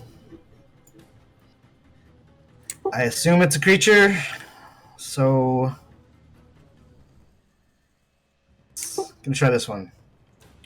I pull out Dusk, which is like a dark, shadowy blade. Mm-hmm. And I say, "Be gone!" And I'm hoping that Safine knows that if it succeeds on this, Safine can force it. Use their reaction to force it to reroll. Sure. Okay. Let's see. DC 17.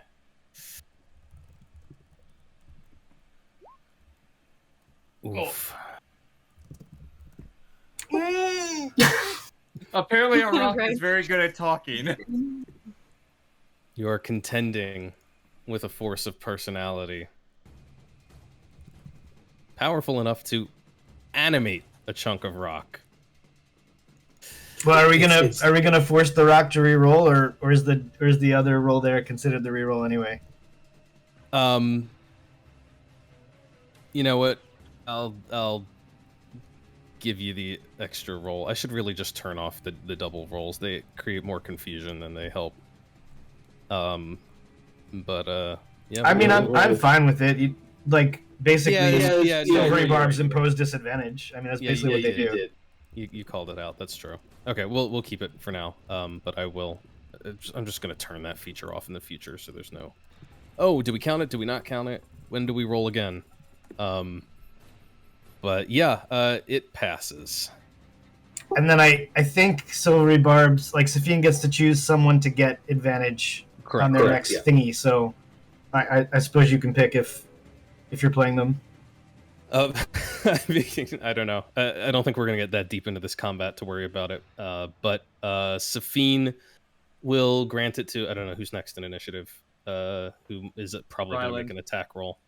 Well, is it an attack roll? No, it's you can use it on. Oh, it's just the next roll you make, right? Whatever, it's attack, ability, or saving throw. Yeah, I think I'll probably give it to Nimue, who seems more likely to use it than Ryland. Okay. And then Seven will spend the rest of his.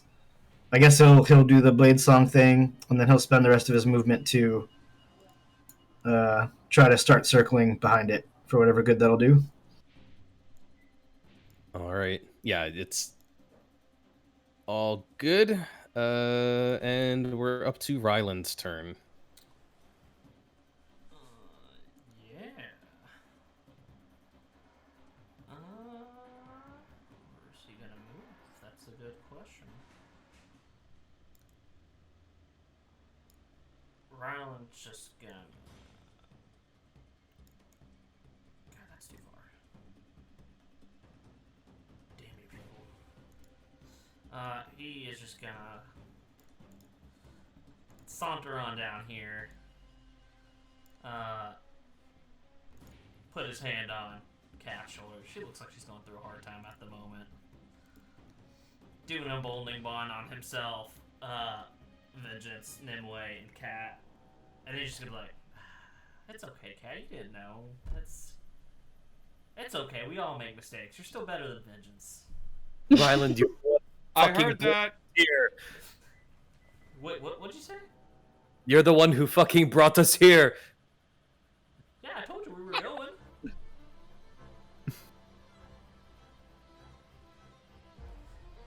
Okay, well, good luck. That's pretty big.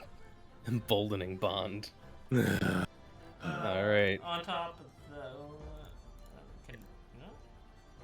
Among Yes, people who are at on- peace with each other. I don't know if that works right now.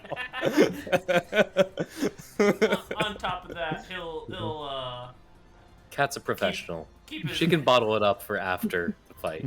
keep his arm there and just throw a little bit of a shield of faith on him as well. Her. All right. Thank you. You're welcome, Cat. Go do your best. Go redeem yourself. Yeah, let me go hit the rock with my sword. Isn't that what you were about to do? You got it. You got it. In the snow?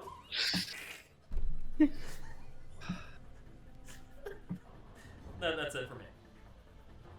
Okie dokie. Let's see. Merlin.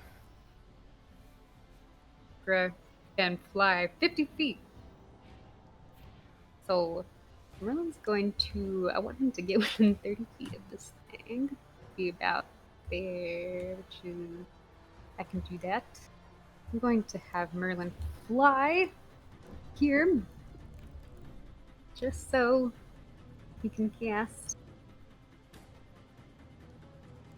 a Bane.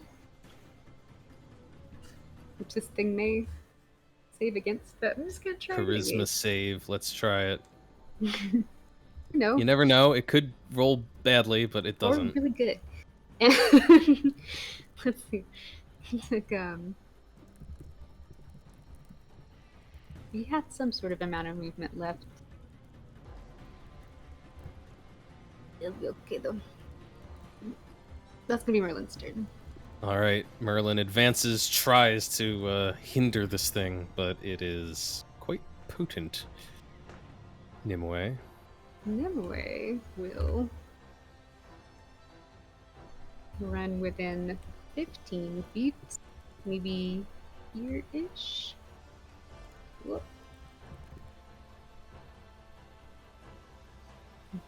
And she's going to activate the tattoo, which allows her to attack from 15 feet away. this thing. Bam. And I'm gonna go ahead and strike it with the staff.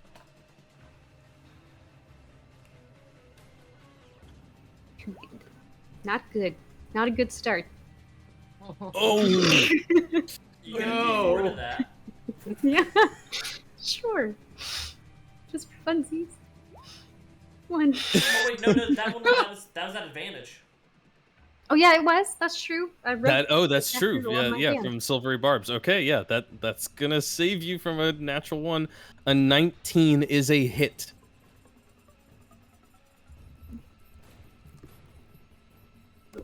Damage. There we go. 8 points of damage. 8 points of damage. All right, it'll take it. I'm going to go ahead and test out a thing.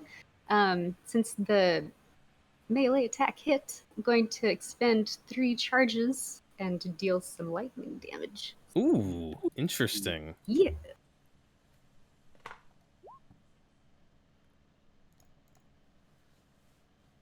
Six points of lightning damage. It seems to go through. You see the electricity course through your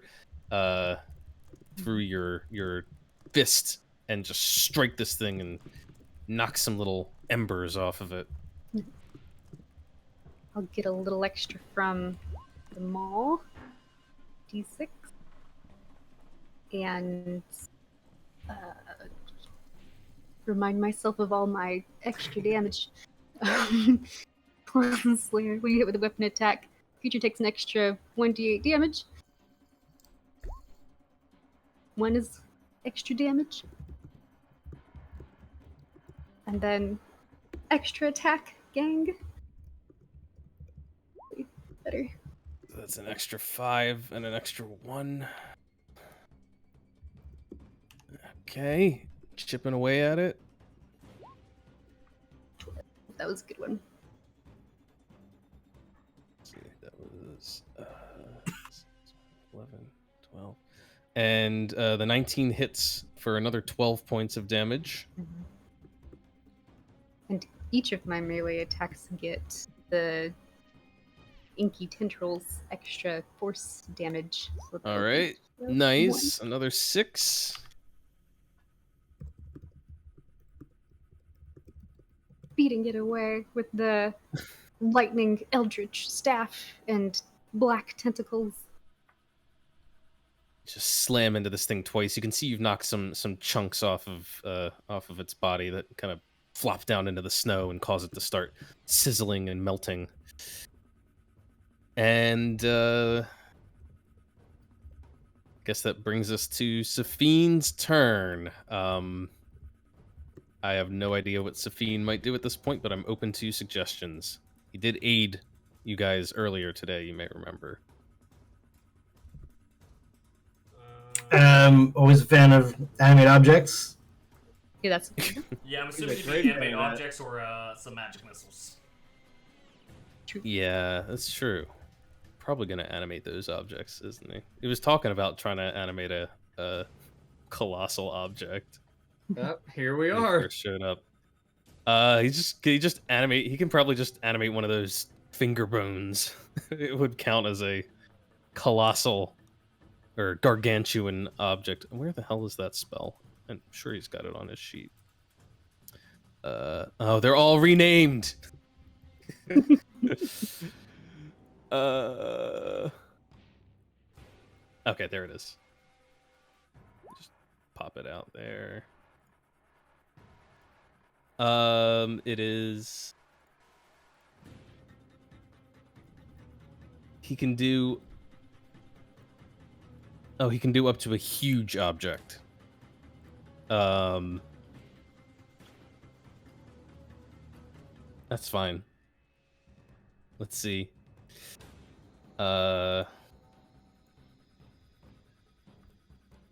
He can still get one of the finger bones. He can just pick a slightly smaller one. It's still really big. And make it come to life. A huge animated object has 80 hit points. an AC of 10. Do I have that right? Yeah, and a +8 to strength and dex. And hits really hard. That's really what I was looking for, was the damage. All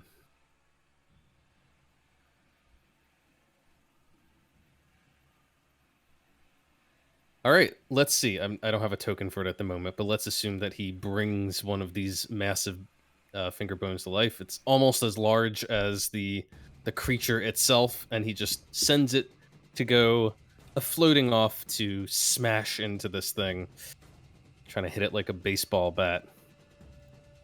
It attacks with strength, and it has +8, it looks like. +8 to hit.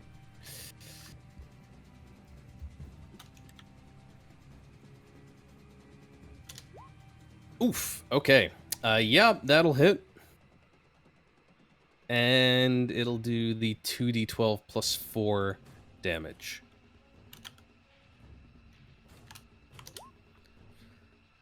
Not amazing rolls, but it manages to put out 13 points of damage. I suppose I can see why the tiny ones are so ridiculously powerful in comparison. All right. That's going to be it for Safine for now, who's staying well back. Cat? God, I don't know, man. Oh, I don't even know where to begin with this thing. At the knees. Yeah. Cut it down. It seems like I don't think that's the play, honestly. She may squash you. She may squash me. That's why I'm going to keep a little bit of distance. And I'm going to take out my Javelin of Lightning, and I'm just going to fucking chuck it at her. Yeah, I mean, you saw the lightning damage worked, so kind of works. Yeah. Let's see it. And wow. Plus a D4. Plus a D4. I don't know. It might have. Oh, actually, wait a second. I'm fucked up because as soon as I chuck the javelin, I should be able to speak its command word. Where the hell is it? Oh, that turns it into a line attack, right? Yeah, it turns it into a line attack. I'm just copying it from D&D Beyond. Here we go. It should. It doesn't look very fast. I don't know. DC 13 Dex saving throw. Mm-hmm. It's fine. Well, it should take half damage. It'll still take half the damage. So 7 points of lightning damage. All right, 7 points of lightning. Oh, make a ranged weapon attack against the target. It's just saying that if your javelin throw actually hits, you deal the javelin damage too. Oh. Did 15 no 15 hit? Oh, no. I mean, it hits, but it just bounces off of this thing. Oh, good thing I can. Don't worry, I can just pick it up on my next turn. All you hear is a pink. Yeah, just let me go ahead and grab it from her feet. Seems like a play. Sorry, I accidentally threw this. Yeah, that seems like a terrible idea, though. I don't know if I want to even maneuver. I guess I'll just get in front of Ryland, and I'll just have my sword out, and then that's gonna be my turn, just to see what happens. What's the worst this thing could do?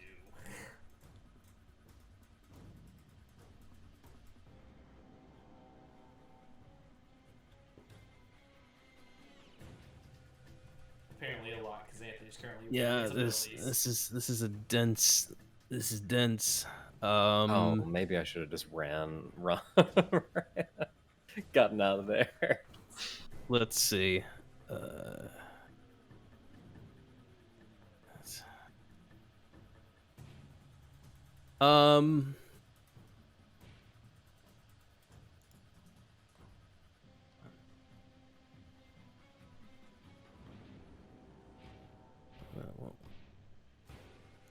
Maybe we'll do that.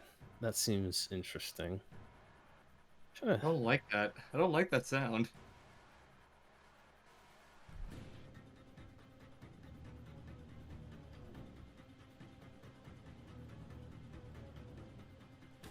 been thinking about it, and I think we all found what we were looking for. Even the Fey Queen, up at the Titan's head.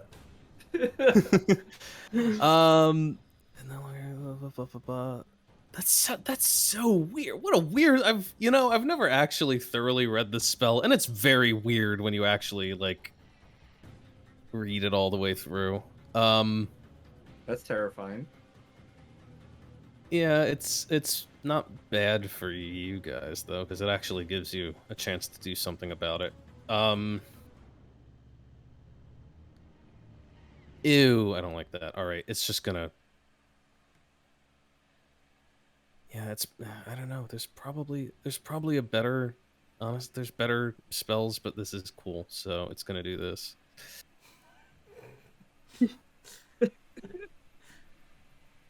It is going to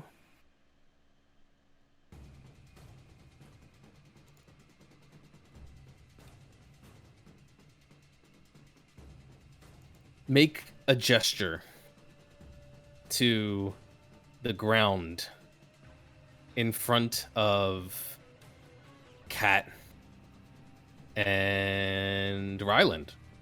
Does it look like it's casting a spell? It sure does.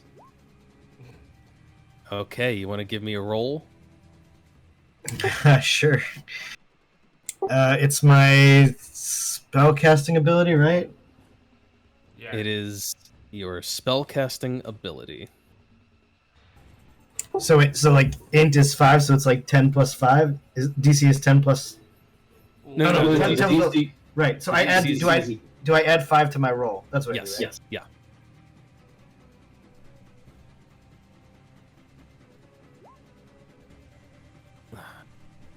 That is not enough to stop its magic. Bummer, man. All right. It points to the ground, and you see. I mean, there's like this mess of bones that have fallen all around you, and all this, but the snow erupts upward as sheets of stone emerge from the earth in panels and begin to box in Cat and Ryland. Now each of you gets to make a... It's so weird that the spell does this because like no other spells do this. But you get to make a dexterity saving throw to run outside of the box before the box closes you in. I've never seen a wall spell that lets you try to leave the wall, but apparently it's a thing you can do. Man. So give me a dexterity saving We throw. get a D4 added too, Max. D4, yay!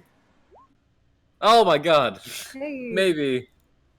Oh my god, maybe. Oh my god. The only Ryland time just I've goes, rolled well. Oh my god. Ryland, I think we should run as far as we can the opposite direction. You both are able to run. Does it say? I mean, it says you can move. Let me double check this. Can use its reaction to move up to its speed so that it is no longer enclosed by the wall. Wait, what does that mean? Like just It means you get enough to. that It means you get to run away. Yeah. Up So your we get movement to use speed. our full movement? That's what it sounds Huh. like. All right, where are you going? Yeah, it's a very... I've never cast the spell before, and I've never even seen another player cast it, so it's very, very bizarre wording. That is a bit of a surprise to me. But so it took me a few seconds to parse that because it's like I've never seen a spell that works like this. Essentially, there is a 10-foot cube of stone wall that has enclosed that area, but you both run away from it. So it does nothing. Our front line fire's not very in front right now. That's okay though. Because I'm this trying to thing figure out what this thing is going to do. is not well. That's its action.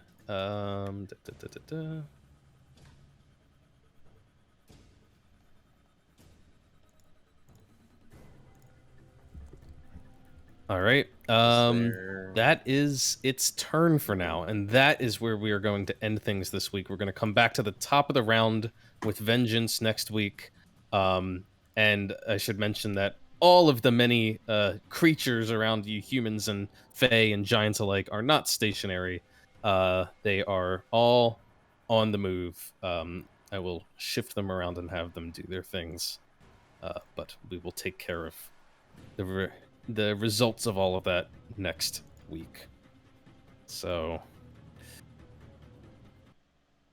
Fucking Ryland.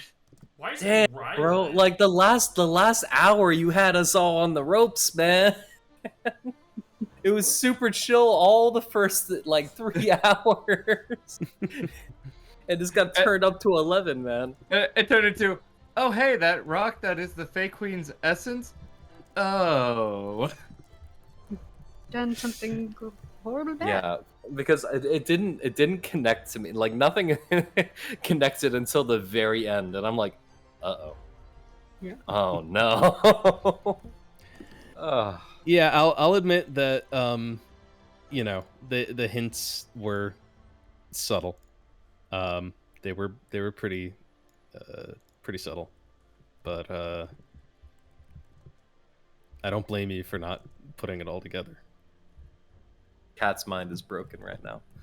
She doesn't know what's going on. I don't know what's She going doesn't on know right what, She doesn't know what is real right now. It also does not help that Ryland has kept large chunks of his information There was obscured. so much conversation going on in that cart. That is a good way to break into it in the middle, you know? Ryland was, you know, around.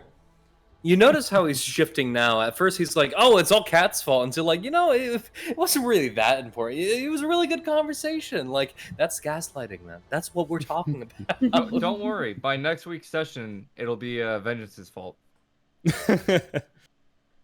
I don't think Vengeance can take any blame for this one. Is this a bad time to mention my conversations with the Fey Queen? Oh, what? I'm just kidding. I'm kidding. Ryland has also been secretly conversing with the Fey Queen. Yeah. You know what's really bad, Kevin? Because I believed you for a split second there. I did too. I was about to have a heart attack.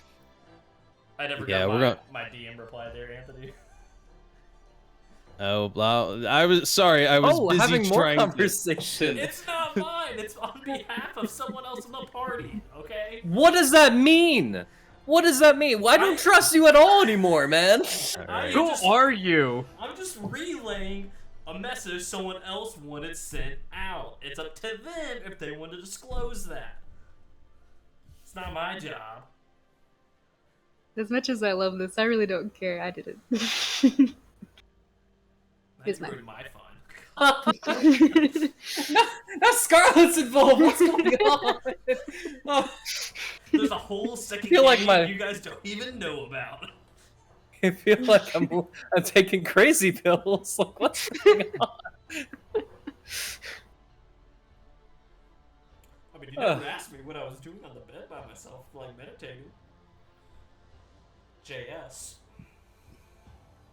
Just, I guess Kat was just assuming that you were like trancing like the entire time we've all been together because you trance. You're an elf. That's what you do. Oh, that's why.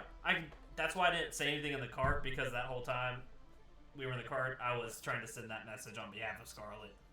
Oh, were you? Yeah. She asked me to send that. Yeah, last session. Last session we played on the 21st. It's not that crazy.